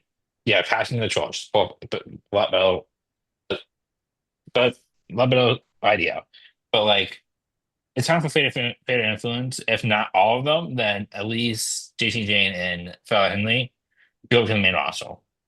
So they will help the tag division. yeah, JC Jane will be a great mid card, great way to get involved with the mid card title. So I think.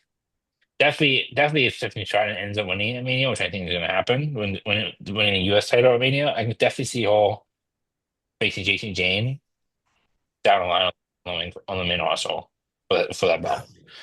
But I think now Canada was the time to put a new face as champion. yeah, For sure. Like NXT just needs that because when you look at NXT, like there's people still down that have been down in NXT for a long time.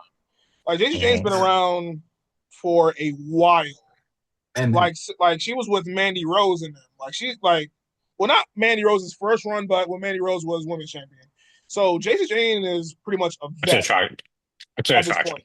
So I think it's definitely time for like her and Fallon to like move up a little bit and honestly bring up some more new blood from Evolve. Like Callie Armstrong in them. So, because there's a lot of Yeah. talent down there too. So I think it's really time for a lot of these NXT fixtures to move on. Same thing with like we're gonna talk about Ricky Saints and them later. So same thing with like Ricky Saints and Ethan Page. Like, granted, Ricky Saints ain't been on NXT for that long, but it's like you're like 35, bro. Move up. You know what I'm saying? Like, I think we need to go back to NXT being not fully developmental because obviously even like the black and gold era of it, you had 30 and 40 somethings ripping it up. But I do think NXT does need to be geared more so towards a youth movement. But we say the same thing about the main roster too, which is crazy. But at the same time, like we just need to have new blood, fresh faces, new matches, new Yes. rivalries, things like that, or whatever. You know, because Kalani Jordan's great, Jenna Parker's great, Kendall Gray is great, Ryan Sinclair is great. Like you have a lot of pieces down there they can use, and like I said with Evolve, you can bring up people from Evolve to fill out the roster. Like it should be a revolving door of talent here. Yeah, like the system that they do, Like, just there's no reason people need to be in NXT for fucking 5 or 6 years. There's no need for that. So, um, so unless NXT becomes black and gold again, it's okay to have people go crazy for a year or two, move up, whatever. Now, sticking with the women and moving on to Soul and Zarya, they had a promo segment there. And basically it was insinuated by Soul. She basically was like, you know what I'm saying, I was getting all the opportunities. And since I wasn't giving you my opportunities, basically she was jealous, envious, all that good stuff. And Zarya is like, me aligning with you was a mistake. I should never try to fuck with you in the first place. Type shit. Which, in hindsight, granted, as good as Zaruka was, I agree. Because I do think Zarya got nerfed once you put her with Soruka. But obviously, her and Soruka were great. Soruka's great. It's not a problem. But I do think at a certain point they did pacify her a lot to make it work with yeah. Soruka and make their dynamics work better. Because it literally happened instantaneous. Like literally, Zarya comes out looking scary as hell. Then they just put her with Soruka damn near immediately, which isn't, like I said, which isn't horrible. But so as far as what they were talking about, what they were saying, how they were being said, are you more on the side of Soul or Zarya in this situation? Sorry, I was stuttering. what do you think, sis?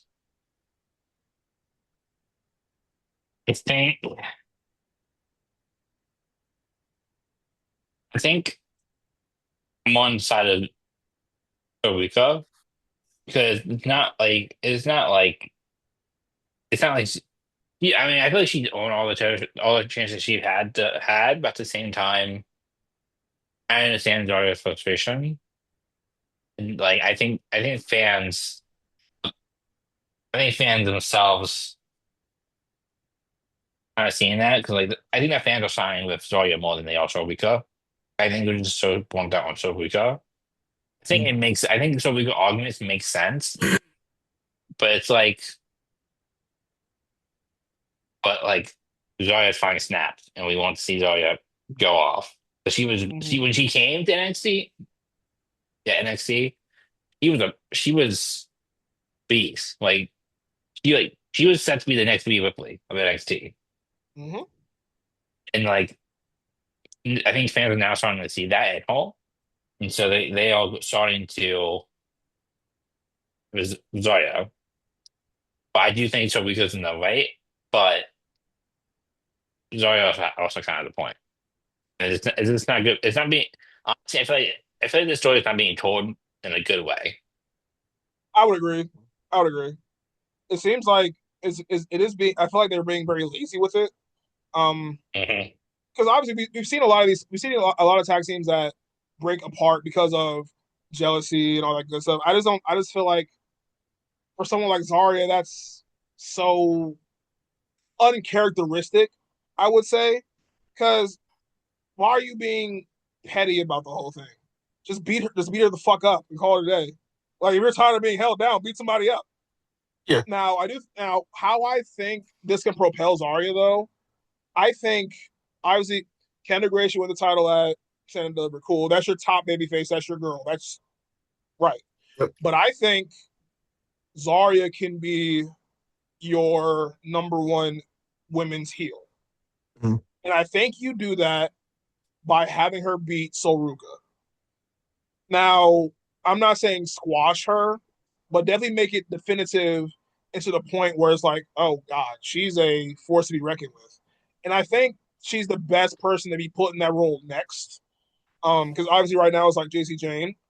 But when you have a force like Zarya that's destructive, powerful, scary looking, like Shayna Baszler was, like she could be NXT Women's Champion for a fucking year, and I wouldn't bat an eye. So I do think, Mm. so I do think at Stand and Deliver you establish your top babyface, you establish your top women's heel, and you go on from there. And before the year's over, Zarya wins the title. I think that's how you can propel that. Obviously, I'm not the expert here. I'm just a guy, but I think that would be a very good way to go, especially because Sol Ruga's going to move up. Obviously, Jason James going to move up.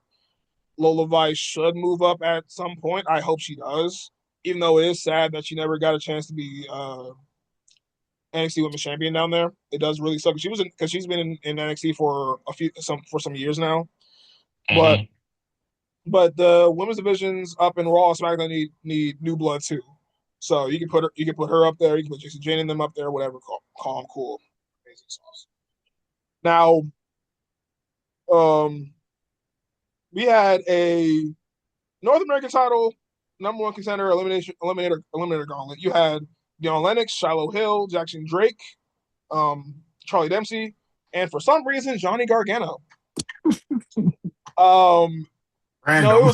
it was funny because I remember because I actually managed to catch the part right before Johnny came out and everything. I'm like, I wonder who else is going to put in this match. And I hear Kaz around like, oh my God, there's no fucking way they put this man back at NXT, bro.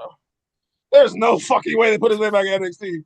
So, and it sucks for me because they didn't let him use Rebel Heart, whatever. I don't know why they hate that song so much. I don't understand. It's so But good. in any event, the match goes on. Johnny Gargano didn't do a single move the entire match and somehow won the fucking match. Now, how I feel about it is I think it compromises the young guys. Now, Miles Bourne, and I think it'll lead to Miles Bourne just beating Johnny Gargano, adding to his legacy. Because obviously, Johnny Gargano is one of the best North American champions they've had, whatever. NXT legend, NXT champion, whatever. Mr. NXT, pretty much, whatever. So I do think that'll be great for Miles Bourne to have on his resume and legitimize him further as a champion. So I have no issue with that. So it could just be a cool thing you do at Stand and Deliver, which I have no issue with. But it was so random, and I don't know what the hell this gimmick is where he's sleepy or whatever the case is. I don't know what the fuck's going on, but He's heartbroken. He's depressed. Yeah, I mean, you lost your best friend. I get it. I understand. he's all alone. You have a wife, sir. Listen, if You're my not best that friend lonely, man. left, my best friend left and got a belt within the first 2 weeks of being at a new promotion, I'll be sad too. Actually, it was literally within Oh, 7 we days great. that man was champion. Yeah. Within 7 days. I'll be sick too. Meanwhile, I've been on the main roster for 2-3 years. Where the fuck am I at? Nothing. So Like it's a goddamn shame that you just have one of the best wrestlers in the world on your roster and you just don't use them. Whatever. And it fucks me up more because like Triple H usually gasses up his own NXT guys. So the fact that he just wasn't doing it doesn't make sense to me. I'm telling you, this faction with machine guns. I'm telling you, it could be the turning point. It could be. As long as they actually pull the trigger and try. Both of them. Which I hope they do because I don't think Candice LeRae would have gotten involved in that tag team match for no reason. So I would obviously assume that would lead to something, and I really hope it does. Anything is better than what Johnny Gargano is doing right now. and I honestly hope by Stand Deliver he snaps out of it and becomes Johnny Wrestling again. But who I said knows? the same. I need Johnny Wrestling as Stand Deliver because I have to do some good stuff together. Especially, give him a title, title on. I said that'd be like a really good match. So we get Johnny Wrestling and not And the planking nigga. it will be a phenomenal test for him too. Like, because obviously they see potential in him, and I think that'll give them opportunity to see if he can really hang. Because obviously we know he's talented. We know he has something, but we don't know Mhm. everything he has. So I think if you really have Johnny Gargano go out there and you give them like 25 minutes to work, Johnny Gargano could pull in a 5-star match out of him. I think. Yeah. Um, so I think that'll be absolutely fantastic. Hold on, text.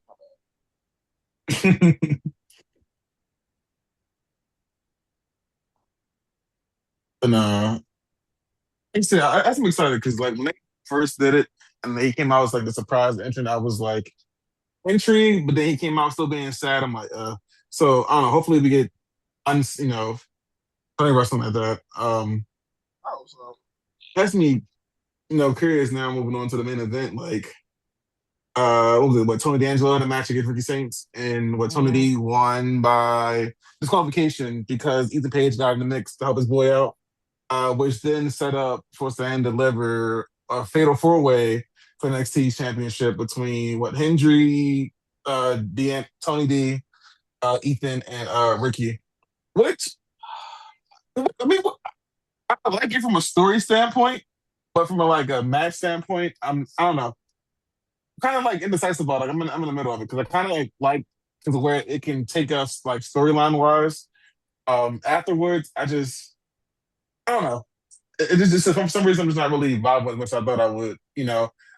Like I hope we get something going where maybe we got like a Ricky and Ethan tension maybe. Um, but I do think Joe definitely retain at Stand Deliver. But I don't know. I just want to see what we get different storylines afterwards. So I'm more involved. I'm more invested in what happens with the aftermath than the actual match itself. no, Yeah, because no, I agree. go ahead. Good, Sorry. good. No, No, good. you're fine. Go ahead. No, you started talking first. Go ahead, bro. My fault. That's my bad. I agree. I'm disappointed though because like this is really gonna be your main event for your biggest show of the year. Like this is no Wrestlemania, and you have these four guys in as your main event. No, nothing against them. Like they're all great, but like I will call when we were talking about the NXT ladder match that I called what a month ago, Mm. month and a half ago, 2 months ago. We were talking about the potential of this main event. We were talking about how this NXT title could be what the women's title is shaping up to be for a young star.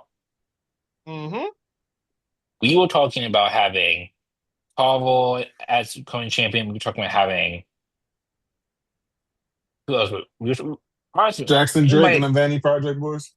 Jackson Drake. Like we were talking about having like so many different people Yeah. in this position to set them up for the future. And you have two guys. You have Ethan Page, who's been there, probably the long tenure guy. Uh, Actually, you have Tony Angle, who is the long tenure guy. Then you have Ethan Page, who is the second long tenure guy. Then you have Ricky Saints, who is a two-time champ, one-time champ, Ricky's, I think, one. one One. time, and Because he won Joe Hendry. American. Like this is probably the most lackluster main event I can think of, and I'm kind of disappointed about it. I would agree It was lazy. because everyone in this match is like 35 and up, pretty much, Hmm. or or or like Tony D'Angelo's been in NXT for years. He was there when they did the NXT Black and Gold versus the new NXT Oh, War like Games. Jesus Christ, man! The That NXT 2.0 was era was 4 years disgusting. ago. The Yeah. NXT 2.0 era was gross. Yeah, Oh my god. he was there for that. Before So, that, I think. because in my mind, obviously Ricky and Ethan shouldn't even be considered to win the match. I'm pretty sure they move on after this match, or they should. I would assume so. Yeah. Now, Hmm. now Joe Hendry, and I don't like talking bad about Joe Hendry at all, but him as NXT champion does absolutely nothing for me at all. It does nothing for NXT at all. Granted, because I don't think his popularity peaked a while ago. Hmm. I don't think he's bringing much more eyes to NXT at this point, especially as champion. Especially when he first started making appearances in NXT, like it's not going to be that hot again. So it's kind of like him retaining does nothing. Tony D'Angelo winning the title would That's very much something. be that would very much be like thank you for your service kind of title win because honestly, Tony D'Angelo winning would be the worst outcome. I'm sorry, no disrespect. I just think that's like the worst possible outcome, Yeah. personally. So the only way I really see this going down is like Joe Hendry retaining, Ricky and Ethan having some infighting things because obviously they both want to be champions. So I feel like they'll take themselves out of it. Joe Hendry ends up retaining, and we move on to whoever Dion, or maybe? whatever. I guess. I don't Keanu, know. hopefully. Yeah. Hopefully, I don't know. hopefully, Keanu, Dion. hopefully, the younger stars can be the Yeah. focus. Like, cause I just don't know. Like, even hell, like you have too many young guys to just not be using them. So Like great young guys at that, like great it's talent just young guys. so because like even like now that Sears brings it up, I'm like, it is a very disappointing match to make. Extremely. I just it doesn't mean anything. It does nothing Mm. for the brand. I feel like Sand and Deliver should always be reserved for moving things forward for the next year. And this match just doesn't do that at all. So I mean, I'm not inspired by it. It doesn't move me in the slightest. Yeah. So I'm just gonna hope for the best, man. I don't know. This is what it is, man. Is it? What's Speaking first? of speaking of Ricky Saints and Ethan Page, we're going to go back to their old stomping grounds on AEW Dynamite. We started off hot as hell. We had the best bout machine Kenny Omega versus Swerve Strickland and a EVP status versus number one contendership, whatever. Cool. Now, obviously, you know how I feel about Swerve. Don't like the guy at all. I can't stand him. But um, I'll give him credit where credit is due. He knows how to put a good match together. So like I think because I was on record as saying that their first match is one of the top 5 TV matches of the year so far, very easily at that. So um, obviously like you go through the match. The match is fucking fantastic. Again, you have another great showing, and Kenny ends up getting the W. Thankfully, hopefully, and then that leads to Kenny versus MJF at Dynasty. Now, uh, it now it's funny because like how I envisioned AEW this year, I was thinking since you had All In and Wembley again, is going to come down to Will Ospreay being world champion by the end of the year. Hmm. Now, and I think Kenny Omega, him beating Kenny Omega would be the best way to do that because I think as great as MJF is, he did not need to win the title again for any reason. I'm gonna be straight up. I don't think he needed to win the title at all. But I do think when you get to Kenny Omega and Will Ospreay, the matches they've had before for that IWGP US title, ridiculous shit. If you haven't seen their matches for that title, please go watch it. I think they wrestled at a Forbidden Door, and I forgot where else. But in any event, I'm glad Swerve lost. I'm happy Swerve lost. I root for his downfall every week. And thank God Kenny Omega did what he had to. Any thoughts on this match and the outcome and what it will lead to? I said it was a good match. Once again, as somebody still trying to get my feet up under me and watching AEW steadily. Of course. Good match. I think Kenny MJF will be a fun match, for Dynasty.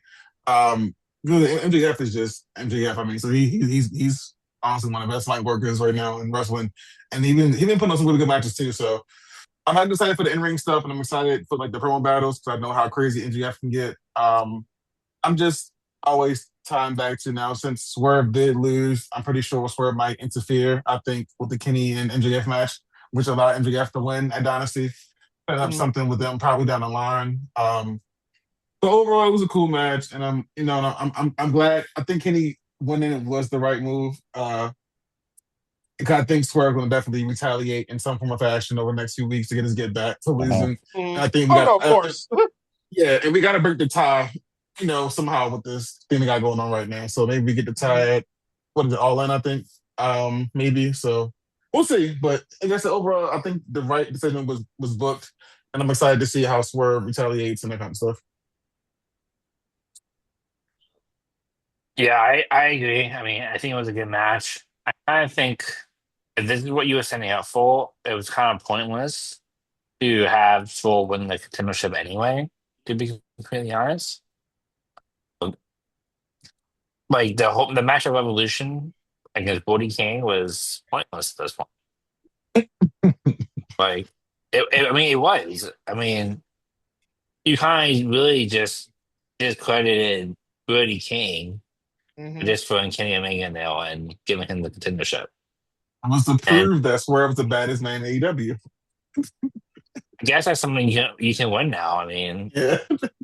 I guess the UFC has that, so I guess the AEW can as well. They get that can be the next belt they make. Who knows?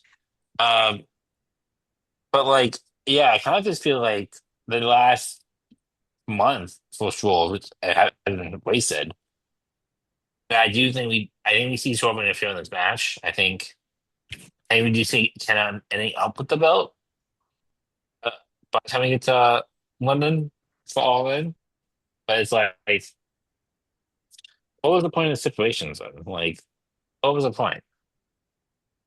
You could have just had Kenny. You could have just had Kenny Omega come back before Revolution, and they could have fought Revolution. Like, I think AEW always has a problem as far as like with continuity things.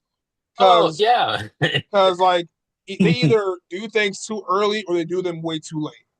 yes. There's no in between. There's never any in between. Like, we're going to talk about this just a little bit more. Like, after this was like Edge and Christian. I'm calling him Edge. I'm sorry. Edge and Christian tag team title hoops in 2026. Sure. Why not? Sure, bro. I guess.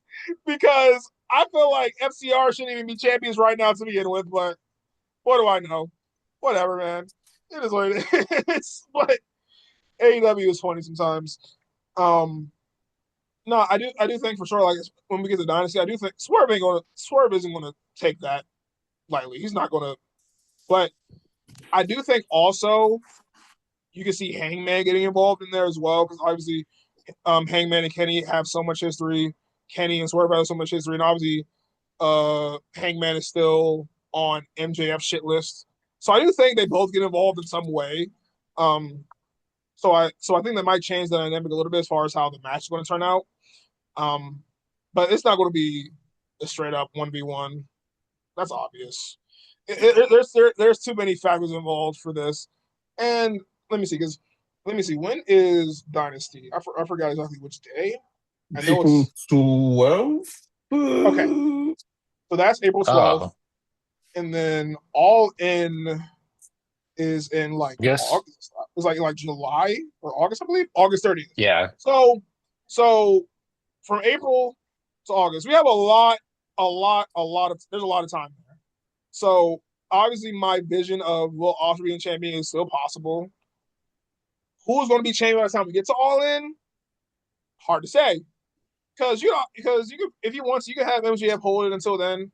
Obviously you're gonna have Forbidden Door between that time. You're gonna have a lot of events from that time until now. I think you have a Double or Nothing coming up as well. It's going to be in New York, I think. So we'll Do see you think how of it the goes. Mox? You think of the Mox? They got beef and have See, taking and on I was Mox going man. and I was going to bring up Mox too because obviously Will is beefing with Mox right now too. Yeah. So there's a lot of moving parts here, and it leads me to wonder too if Mox and Will keep feuding, will that Continental title be involved at some point? Because I think the match at Dynasty is non-title. It is non-title. So I mean, we just have to wait and see. Now, going back to Edge and Christian, apparently, I don't know what event is going to be in October, but apparently, whatever event is in October, I think it's going to be Wrestle Dream, and it's going to be in Toronto. So, in my mind, Edge and Christian win at Dynasty and hold it until October and retire together. That was my vision. I feel like that would be a beautiful way for those two to go out, is to retire together. Now, is that going to happen? I don't know. I created that vision in my head. But if Edge and Christian win the tag team titles, how do you guys see that going? Hypothetically, I can tell you. Well, Here's I'm my listening. dream scenario for Edge and Christian's retirement. What's the dream? If they retire, I think we get the AEW version of the TLC match. Ooh. What's the dream? In their hometown. And that would make so much sense. And you might you know this more than this is our auto TNA callback. But do you recall when Sting would constantly like give the younger guys like the moment in matches, like in the like King the Mountain match when he let Christian win the match and go out and joke out. And he did it for AJ too. Mm-hmm.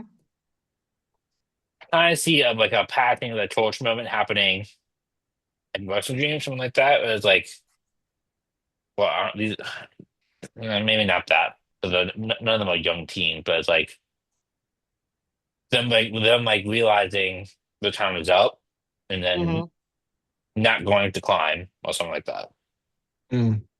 I could they'll just look up and be like, "Damn," and that would be beautiful because I do think it was kind of the same thing with John Cena, where it's like he just kind of accepted his fate, Yes. So I think that'll be a great way for those two to go out. As long as you pick the right guys to do it, it could be Private Party, it could be it could be Top Flight, it could you got a lot of places to go with that. Yeah. My mindset was they do Young Bucks, and FTR in that TLC match. And what's the dream? But if they don't go that route, I can see them doing passing it to another team. I don't think it'll be champions for long. It'll be like a Sting and Darby situation, essentially. Or they win and they just vacate the belts. Right, because I'm like Sting definitely won that last match, didn't he? He did. I wouldn't be opposed to that either, because obviously, but I do think at the same time too, because I remember when Edge had his last match in Toronto in WWE, and Sheamus won that match, I believe. Right? No, or the Edge won. I can't remember. The Edge won. I can't remember. But either way, I do think that which match? Because there was a match. I think it was Edge's last match in WWE, and he faced Sheamus in Toronto. Yeah, on SmackDown. I can't remember if he won or not. Did he win? Yeah, he won. Yeah. Yeah, he probably won this one too. He probably won this one too. Sticking with championships, you had Tekla versus Mira Shirakawa for the AEW Women's World Title. Unfortunately, Toni Storm is out for the rest of the year, but not due to injury. We don't know why, but speculations. I can pretty much tell you why. Juice got I call juice. I, I call it the WNBA torn ACL pregnancy. Oh, So so yeah. so That's because jokes. Juice, juice. so, Juice got the juice. I'm not mad at it. I mean, hey, same thing happened with Naomi, man. It be like that sometimes. Um, Yeah. so obviously now, and I just want to bring up too, why the fuck was Ronda Rousey on my screen last week? Because I remember like you had because Mm-hmm. Tony beat Marina, and then Yep. Ronda Rousey got in the ring. I was like, are we doing something with this here? And all of a sudden, Yep. Tony's out for the year. So I don't know what else we can do with that. I could see Yep. Ronda. I could see Ronda maybe like put honestly, I can see her in the Death Riders. That would be fun. That would be cool. That would be fun. I'm not, you No, know. I think she was just advertising a full upcoming fight, and she was Oh, saying for it sure. F you. She Yeah. was saying it. She was saying it. She was giving a good old F you to W. TKO. TKO. Oh yeah, of And, course. Yeah. Yeah. It was always going to be out of pettiness. And that's how I felt when she had that match in ROH that one time. I was like, this is literally mhm. just to do it. Competitiveness. Literally just for attention, just for eyes. Because whatever. I guess Ronda. Yeah. I don't know. It's like I'm going back. I'm backtracking. I just want to where I wish Marina would have won at Revolution if with the power of hindsight, because like it just Yep. that would have been such a great momentum push going in, into everything with her being gone now, Mhm. stuff like that. I don't know. I feel like we say last week. I don't want to prolong it, but Ronda just came or farmed little sis Marina, and like that was really it. And it's Like, funny Mhm. because like the audience was just like, bitch, what the fuck? Like we knew so we knew she was there, but it's like, what are you about to I don't do? We don't nothing. care. Yeah, We do, and it's funny because like Ronda was like the biggest female Mhm. sports star in the world. Yeah. Even after she got her ass beat twice, she was still so like the she met Holly. biggest. She was the biggest female athlete in the world. Yeah, Mhm. And I remember when she first debuted for the Fed and how crazy that moment was. I'm like, and me being a UFC fan at the time, I was like, holy shit. But we get to 2026 and it's like, every time I see her, I'm like, go away, yeah, please, immediately. But going back to the title match, I I would like for them to kind of unleash Mina Shirakawa a little bit. I feel like they're nerfing her, just like the way I feel like the Fed is nerfing Julia. Um, Mhm. because obviously she's still able to put on great matches with her persona and gimmick and all that. But I think it gets to a point where like she can beat bitches' asses. Just let her. yeah. But obviously Tekla is doing great stuff right now, and I have been on this train since day one. She won that. I said belt that lady up, and they did it. Thank God, she's doing great. Obviously, she retained. You know what I'm saying? And I think obviously they're going to continue with the rivalry with Chris Statlander. Um, and I think they'll end up having a match at Dynasty, I believe, again maybe. Um, so I feel like the AEW Women's Division is in a good place, even though Tony Storm being out definitely takes a huge hit. Um, but you have the bodies down there. Like I keep talking about people like Megan Bain. Obviously Willow's still down there. Mercedes has to come back at some point. You know, she's been going around, dropping her titles, and Mhm. eventually I feel like she's gonna come for that world title. And I think her going against Tekla in a rivalry will be fantastic because obviously Mercedes is never going to be like a full on baby face. She's always going to have that attitude about her. And I Mm. think her playing the hero in essence in this role, but still having that edge with her, along with Tekla who has that edge on her, I think that will be a fantastic way to go. Even though I'm still delusional and I do want Willow to be champion at some point, so I'll continue waiting. I'll be patient. I'll be patient about that. But How do you guys feel about the state of the AEW women's division with Tony Storm being out? Go ahead, Sears. I'm supposed to do this. I Oh, Get think sorry, into but I feel I you. it. Yeah. think it's a good thing. I think we will. I think Tony Storm was getting a John Cena treatment, wait for the show, mind you. But with the John Cena treatment comes the illness Virgil that John Cena had. Mhm. When like too much of a good thing, you just get bought out from it.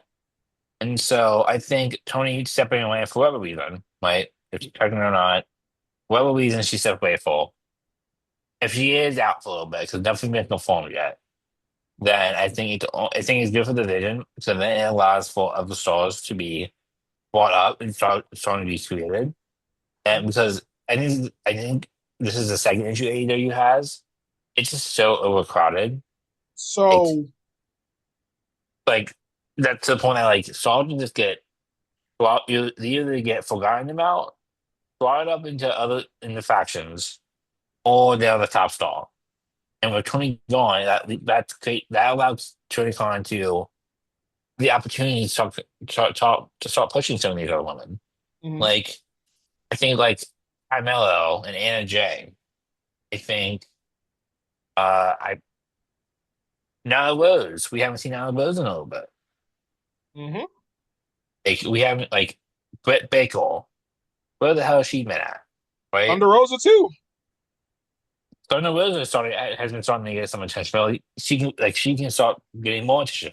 Like Tony Stone took so much time, but took so much space as a star she is that her stepping away for however long she is allows other stars to come in and start to eat up the spaces that she leaves behind.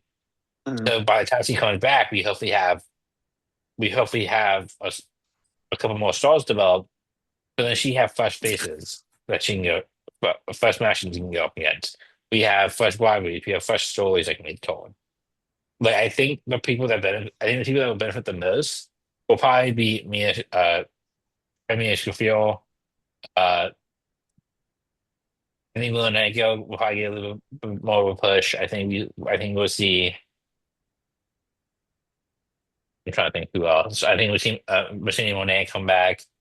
I think we'll see Tona was also become a bigger face again. So, but I also think she deserves a break because she's been carrying that division Of for course. 2.5, 3 years at this point. Cookie. So, four-time women champion. Uh, I was looking at it recently. I think she had a total reign of like combined days of like 450 some days as champion.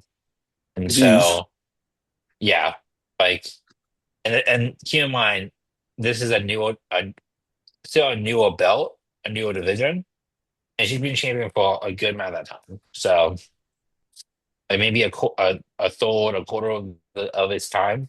So, she needs time away, and I think it'd be good for the division to let her, be freshened up. Mhm. No, for sure. And I think like overall, I think overall with this episode of Dynamite, I think you were able to move a lot of things forward and heat things up because obviously you had also too like you had a segment where after Darby Allin defeated Roosh, you had that started some new shit with the Don Collins family, and there's going to be a contract signing with MJF and Kenny Omega next week. We all know how those Mhm. go. Hmm. That should totally lead to no physical altercation whatsoever. That should go as So, clean as a whistle, in theory, of course. But no, like I think AEW is doing good stuff as far as moving their stories forward and everything.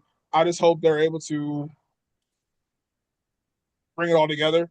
And I do want to go back to something Sears said about how much space Tony took up. I feel like it'll be the same as like if God forbid, knock on wood, like if Rhea Ripley got hurt, Hmm. that would leave like granted Bianca being hurt leaves a massive hole, but I just think like with Rhea, like shit, yeah, at least a lot like of room for everybody to step in and so get. so I think it does give a lot of different women, especially the younger ones, even like Julia Hart, Sky Blue, girls like that, gives them chances to really make their name some more. And I do think Hmm. as the year goes on, that they'll be better. Because I do think everyone in AEW is aware. I think people in AEW are more aware of what it means to create new stars and making that effort. Because Moxie does it every single week, damn near. Because like, why did we get Mox versus Ace Austin? One of the most random matches I can think of, but it did wonders for Ace Austin, where it's like, okay, you're in there with the ace of the company, the ace of the world, pretty much, and you're able to have a good match. So I think it's a similar situation where Chris Statlander gets it, uh, Mercedes Monet gets it, Will Nine gets it. Like they understand where every person is in the standing, and they know how to bring them up some more too. So Hmm. I think even with Tony being hurt, they're in a good spot. Just let them cook. Let them do what they got to do. Because even though that's a big loss, they'll be just Hmm. fine. Anything else on Dynamite before we move on to our last thing?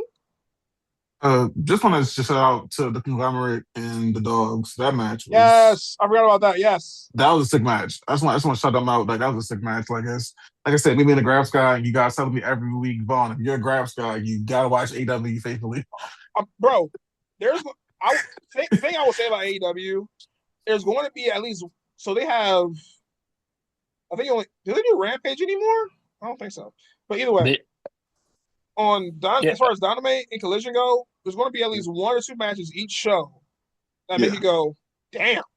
yeah, that was So that like match. that's one thing I'll always give Tony Khan credit for. He knows how to put good matchups together, and the wrestlers know how to make good matches with everyone they get put in the ring with. So it's almost like there's like a universal locker room chemistry there. Yeah, because I can't even explain it. Like it's the morale must be so good because like there are just almost never any bad matches in AEW. So if you're a Graps guy, yeah. watch AEW each week. Like you guys said, like it helps me too, like invest in new characters. Like I said, I mean, knew who Dave Finley was by name, obviously, but like I never knew who he was as a character worker and like in stuff, that kind of stuff. So, like I said, it's just a nice introduction to all of it. And like I said, that match, man, was well, chef's kiss. But that, yeah, just shout out to them for putting on a banger match on a random Wednesday. Absolutely. So it looks like we're going to have trivia. Trivia. mhm. What you got for us, Sears? All right. So as we know, I believe this is the last episode of that we'll record in March. So as you guys know, March is National Women's History Month. So I figured why not end the month with a trivia about women's history in wrestling? Shout out to the Awesome women. sauce. Love y'all. Shout out to the women. Yes. Make sure you guys show all the women like how much they mean to you guys. And not Not just just in in March. March. Yes, not just in March, Yeah. in Not just in well, March. year round. Uh, but I feel it'd be a nice way to end the month off and show the importance of women in wrestling and see how much they impact is what we love to watch. So, Vaughn knows this because he experienced my Elimination Chamber trivia. And I think I think I sent you the blank version of it. Uh, so how my trivia works is I have a mix. We have 15 questions. Some will be multiple choice. Some will just be you give me a number, or give me a guess. But essentially, you guys will both answer each question. If you get it right, you get a point. If you don't get it right, you don't get a point. The winner is the person who has the most points at the end. Any questions before we get into it? Well, Reek's a wrestling thesaurus, so I'm gonna get washed. Am I supposed to have something here? Like as far as like a I usually do like a note paper and just write stuff down on it. okay. Yeah, So you're just gonna ask I'll us and keep. we have to answer it? Yep, I'll keep score and then I'll give you guys updates as we go through. Okay. Okay. And some will be multiple choice, some will not be multiple choice. For example, our first question is: we witnessed the first ever women's main event featured that featured all women in the formal triple threat match between Ronda Rousey, Charlotte Flair, and Becky Lynch for both the Raw and SmackDown Women's Championships. Which WrestleMania was this historical moment?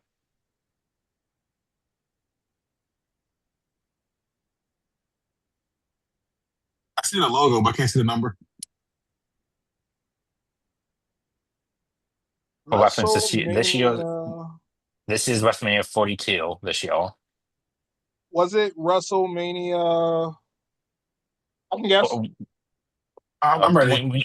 when you're both ready, so we go ahead and give me a number. Okay. WrestleMania 37. I Vaughn, said what do you think? 36. 35. Ugh. Damn. Okay. I didn't. Okay. See, because I was like, I didn't know how far back I needed to go there. Okay. Because let me see, that was in 2019, right? No, 19 no, was no. It 40, wasn't. It wasn't. That was 18, right? I believe it was 18, because 26 is 2026 is 42, 25 was 41, 24 I was still in was college when it. 40. Then It was that 35. will Okay, leave, and that yeah, was 2019. Okay, yeah. I didn't do my math right. No, obviously. Okay, fair. Speaking of 2019, Rio became the first ever women's AEW Women's Champion in 2019 on the first Mhm. episode of Dynamite, and in fact is the youngest AEW Women's Champion in its history. How old was she when she won the championship? Oh, was who? Rio. Oh, yeah, you definitely want to know this one. Yeah, I want me to put a number down.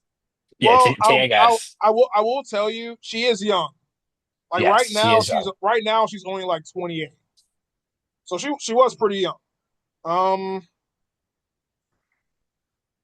I was 2019, like you said. I'm ready. I just put a And number I could down. be wrong I about don't her know. age. I know she's not that old. I don't even know how old she is really. I'm gonna guess and say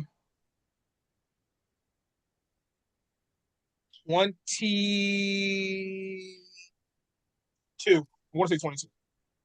I Fun. just put 21. 22. She was 22 years old. Awesome sauce. Because I was like, I knew she was young as hell. Because Mhm. because fun fact, she started wrestling when she was like 8. So, so she been in the game for a long motherfucking time, bro. Mhm. All right, so you got the first point of the game. The third question: the woman who defeated Rio, ironically enough, became the oldest woman to win the championship when she won it at the age of 37. Who owns this record? And this is multiple choice. Was it A, Nyla Rose, B, Akira Shida, or C, Britt Baker? So you said Hikaru Shida? So Hikaru Shida. Thank you. Okay. Um, So A, Nyla Rose, B, Hikaru Shida, C, Britt Baker. Nyla Rose. You just put the name I know. Brett Breaker. It was Nyla Rose. I realized it might be the most for Vaughn. Vaughn is not all. There is a good mix. I will say there is a good mix of auto stuff as well. Hey, man, I gotta just set my game up. We good. Uh, okay. Who is the only AEW women's wrestler to win both the AEW World Title and the TBS Champ title?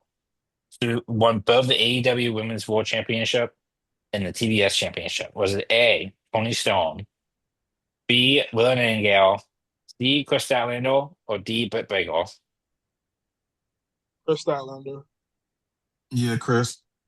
Yep, correct. I remember because she beat Jade. I remember that specifically. Mm. We almost had history with both Mercedes Monet and Chris Statlander were both in the same night and was winning it. But Mm. Mercedes Monet didn't win the world title that night. Yep. So Vaughn, you're on the board. Congratulations. It's 3-1. Yay. Uh, Going back to the Fed, we saw women make more history in 2021 when Sasha Banks, Mercedes Monet, and Bianca Belair completed for the SmackDown Women's Championship at WrestleMania 37, becoming the first ever the first time that the main event was main evented by African Americans. Who won this historical encounter? BB. Yeah, Bianca. Yep. I remember Okay. watching that and like I just want to say like that was a very important match. It Like was. a similar feeling as when I watched Kofi win Kofi win the WWE Championship at I Mhm. think I was that also at 35? No. Yes. Was it? It was, wasn't it? hmm It Okay. was But Becky, Seth, and Kofi's moments. Mhm. so I remember Seth started the show that year. Yeah. But Yep. but yeah, amazing match. And I remember if you watch the match, you see those two get emotional during In the before they start. beginning. With Yeah. And chills. it was amazing. And they main evented. It was phenomenal. So hmm definitely a great moment that was. Speaking of main eventing, women main evented a televised episode of wrestling for the first time on August 21st, 2000, when WWF War is War featured which two women competing for the women's championship?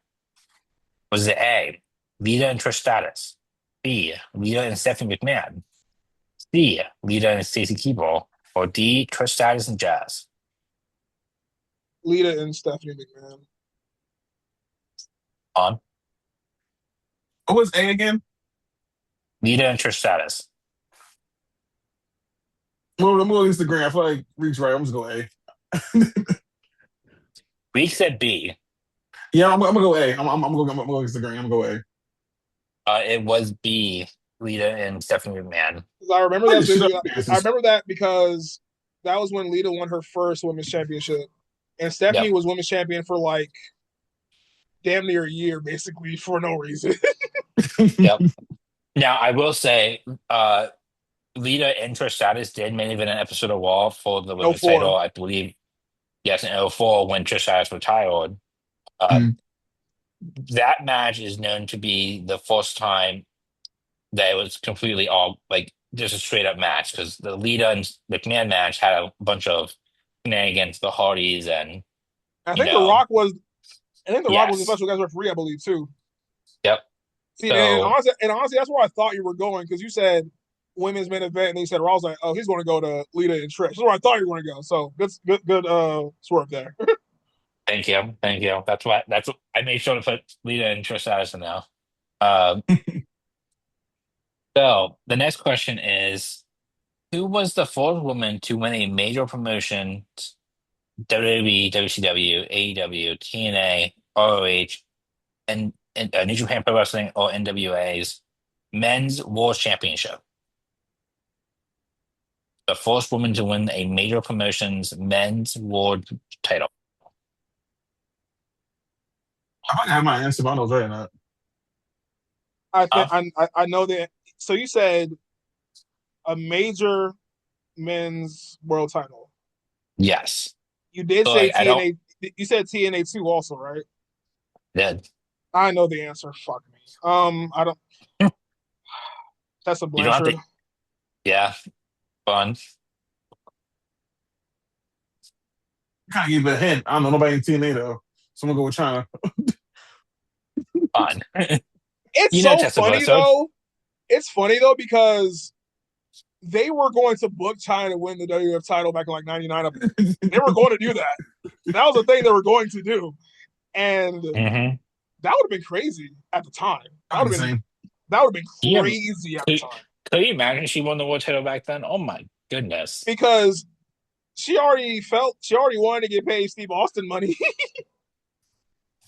But yes, unfortunately, Tessa Blanchard did win the Impact World Championship Yeah, in from Sammy 2020. Callahan. Yep, at the Hard to Kill pay-per-view. I remember But watching that. I remember being such a fan of Tessa Blanchard at the time, and that's why I'm so mhm, disappointed because I was such a huge fan of her. I was like, she's going to rip it up here. She's going to join the Fed and go crazy, Mhm. and she ends up being mhm, a fucking racist. So yeah, things calm with you a hate to bitch. see.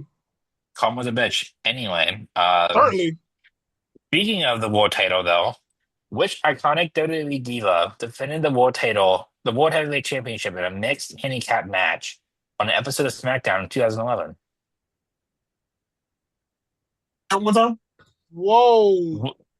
Which iconic WWE diva defended the World Heavyweight Championship in a mixed handicap match for the title on an episode of SmackDown in 2011? 2011 world title. I Mixed mean, I can handicap match. I can tell you who the world champion was. Was it Edge? It was Edge. And you said iconic WWE WWE diva. 2011 He's SmackDown. not in the Hall of Fame. Can't say Hall of Fame. Checked. I'm going to guess Kelly. Vaughn, what's your guess? I'm trying to think about who was around in 2011.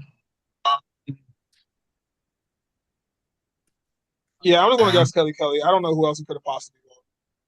I don't Vaughn, want to say I don't want to say the obvious one. I think it is. Definitely not another person.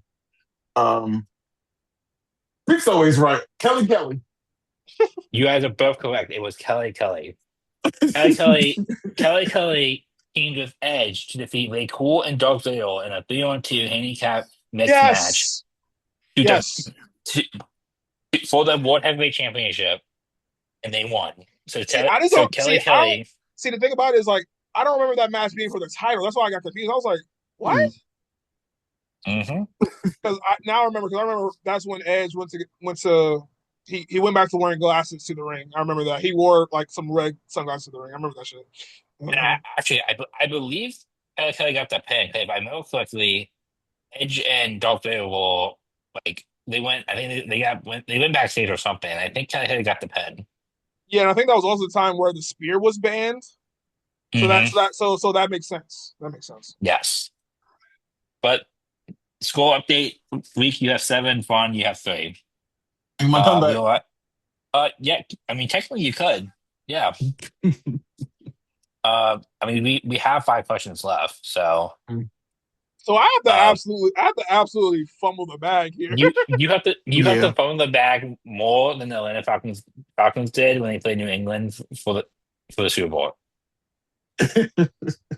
All right, okay, I'm locked in. But Sasha Banks and Charlotte Flair made history by wrestling for the Raw Women's Championship in the first women main event on a PLE/pay-per-view in 2016. On what pay-per-view/PLE did this match occur? Was it A, Hell in the Cell, B, Survivor Series, C, Royal Rumble, D, Fast? 2016. It definitely wasn't the Rumble. I don't think. This was when they had like they were passing the belt back and forth, like for like a year. I'm going to because of the match I know they had. I'm going to say Hell in a Cell. Vaughn, I'm saying Hell in a Cell. You kind of reassured me. Hell in a Cell. you're both correct. Because It was Hell in a Cell. I think they had the first ever women's Hell in a Cell match. So it would make sense for them the main event. That's why I was like, that makes sense. Mm-hmm. Yep. Cool. All right. Question 11. Who was the first woman to enter the WWE Hall of Fame in 1995? Oh, Was it A? 1995? Yep. Was it A, the Fabulous Moolah? Was it B, Mae Young? Was it C, Alundra Blaze? Or was it D, Shirley Martel? Oh, Gary? wow. Yeah. Now Hey, I'll eliminate Alundra Blaze now because she was still active. Okay. This was, and I think if she fell out with the Fed like the next year, so I'm gonna say it definitely wasn't Alundra Blaze. Okay. The Fabulous Moolah makes too much sense. I'm What gonna was go A? with What was it on? What was A again? What was A? The Fabulous Moolah. I'm gonna go with Moolah. That it makes sense. Now it would also make sense for Mae Young too, but I just think as far as the Fed goes, I'll guess Moolah. I don't like that answer, but I'll say Moolah. It makes sense to me. I'll say Moolah. Vaughn? Go Mae Young. I want the road thing. I'm cheating off Rique. I'm gonna go Mae Young. You should have cheated off me because it was A, if I was Mila. Real That'd be name, different, man. Real name, Mary Ellison was the first woman to be inducted in the Hall of Fame in 1995, and I believe she was inducted by Olinda Blaze. And shit, she was women's champion for fucking 30 years. What the hell? Mm-hmm. She was literally champion for 28 years. Literally. Not just combined days, but one singular reign was 28 years. Like, how do you even do Okay. that shit? I mean, when back then the women wrestling wasn't that pushed, so I mean, True. That's just crazy. they'll probably have like one or two matches a year.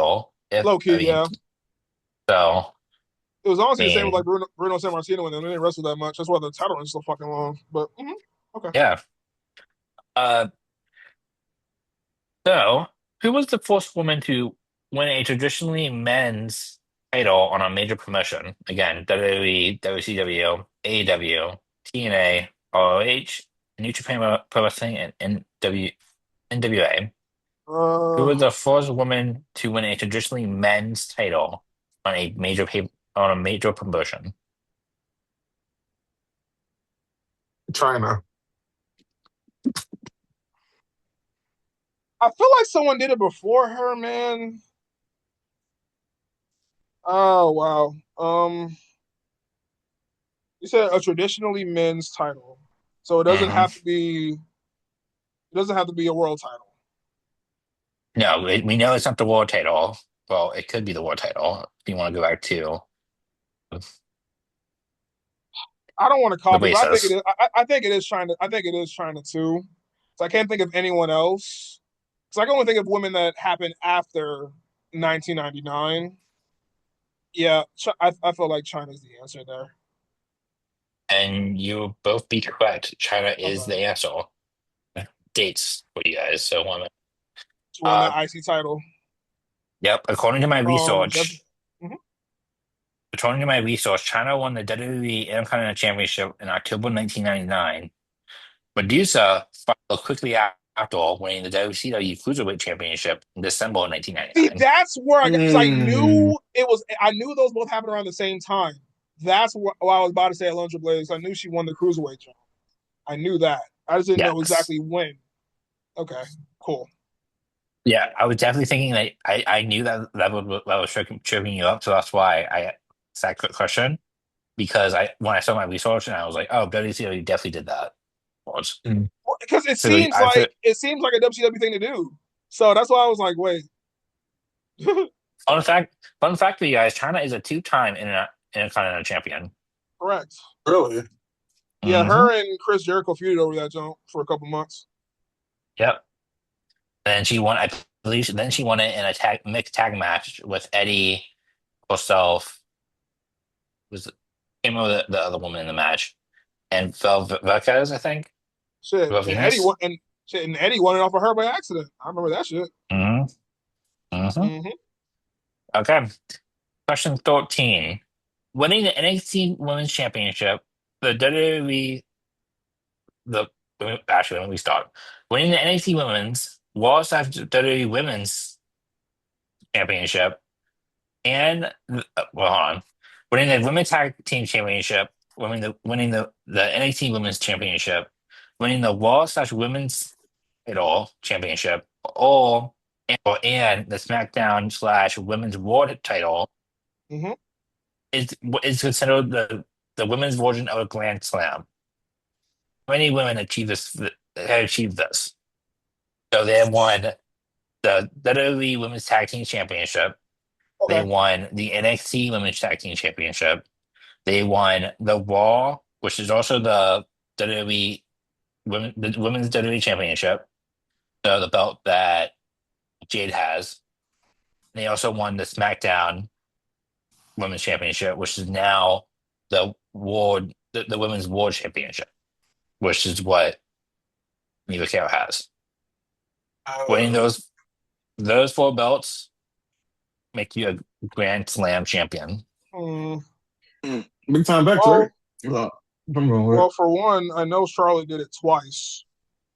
Yeah, Yep. let's keep going. How many women did it? Oh, how many of them did it? Oh, that's one. Okay. So Uh, Wolf we had. Do I need to Yep, name them no, or just do I need to name them or just give you a number? just give me a number. I have the list. So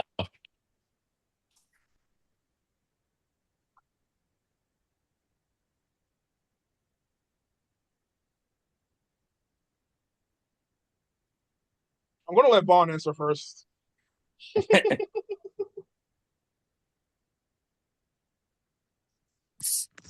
4? Oh, it's not many. Okay. I'm gonna who, say 6. okay, who do you? I'm curious who you guys are thinking. Juan, who are you Okay. thinking? Are you thinking someone? I mean, Becky, Charlotte, Rhea, and I don't know. I think someone else. So like Becky, Charlotte, Rhea, and someone else.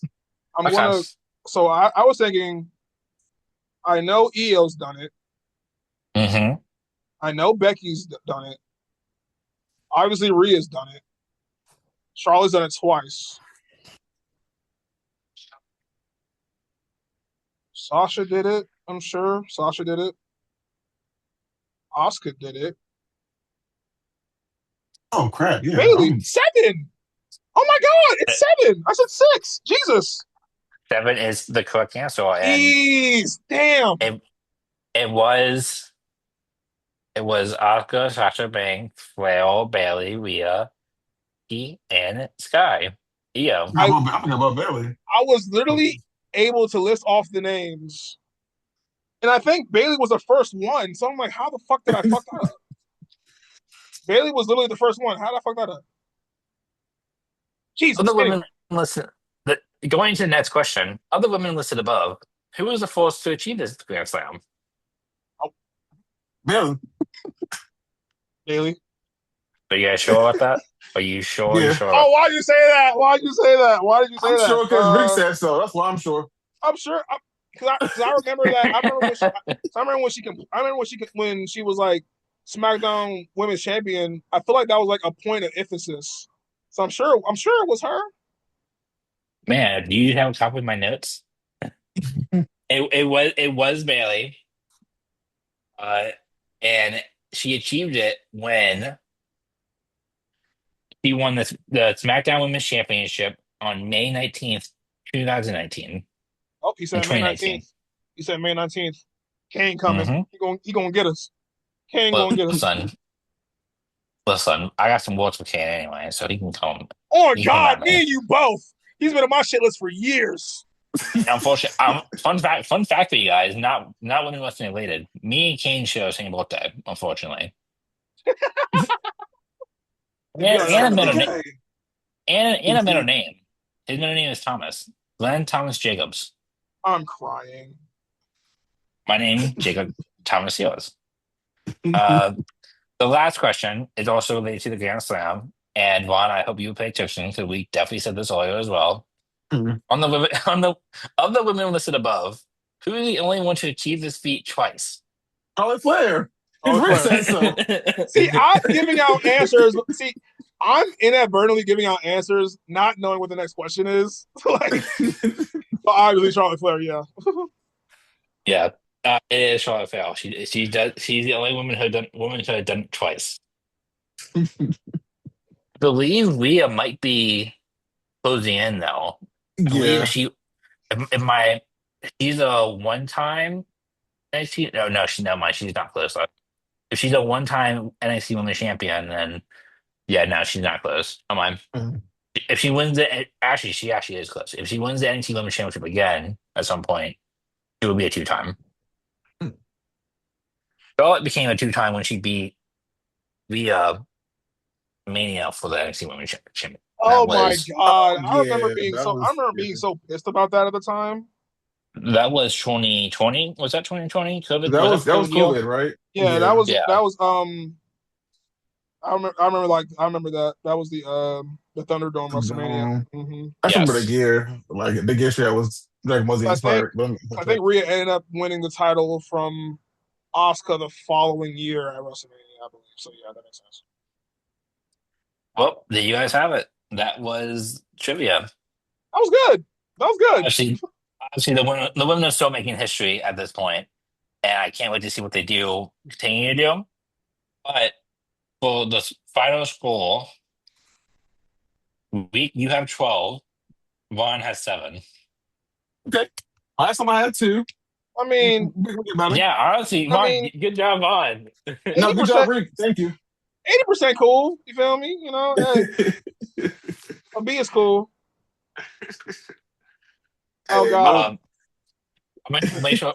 I think the next trivia I'll have will probably be Wrestlemania because there haven't been enough dynasties to do anything trivia related. I made one for Revolution, and that was really difficult to make. So, Hmm. uh, look forward for that next year for Revolution. Oh Uh, yeah. I have a whole photo ready to go. I'm adding things to forward as we go. My boy is too ready, as you But should. I'm also coming up with more games for you guys in the future.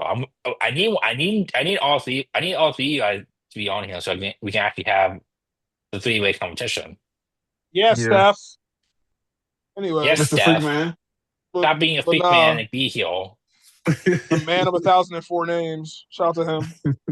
Shout out to Steph. We miss you, man. But nah, this has actually been a very fun episode. I love that. That was a great addition there. And like Sears said, like women are still making history. And they're going to continue to keep doing so because it just seems like they're solidifying their spots more and more, even though they don't need to.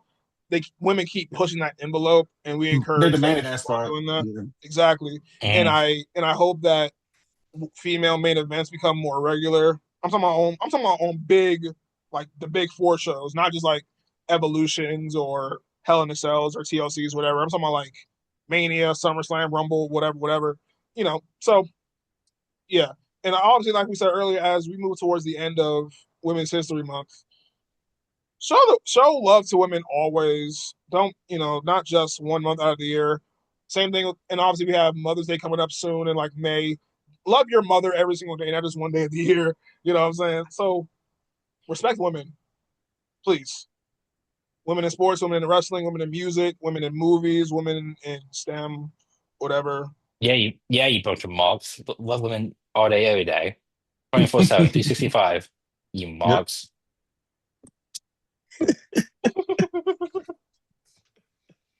Oh man, shit, we're gearing up and getting ready to get up out of here, man. But this was a very fun episode. That was very cool. Thank you to Sears for putting those games together. You know what I'm saying? Adorable. He's the man. Love that guy. But I'm tired. It's 9 o'clock. It's my bedtime. Uncle's old. Uncle has to go to bed. But I just want to say, as always, whoever people that watch, support, subscribe, like, share, everything. We appreciate y'all always. Um, I'm your host with the most, your man with the plan. I'm Reek Brown. You feel me?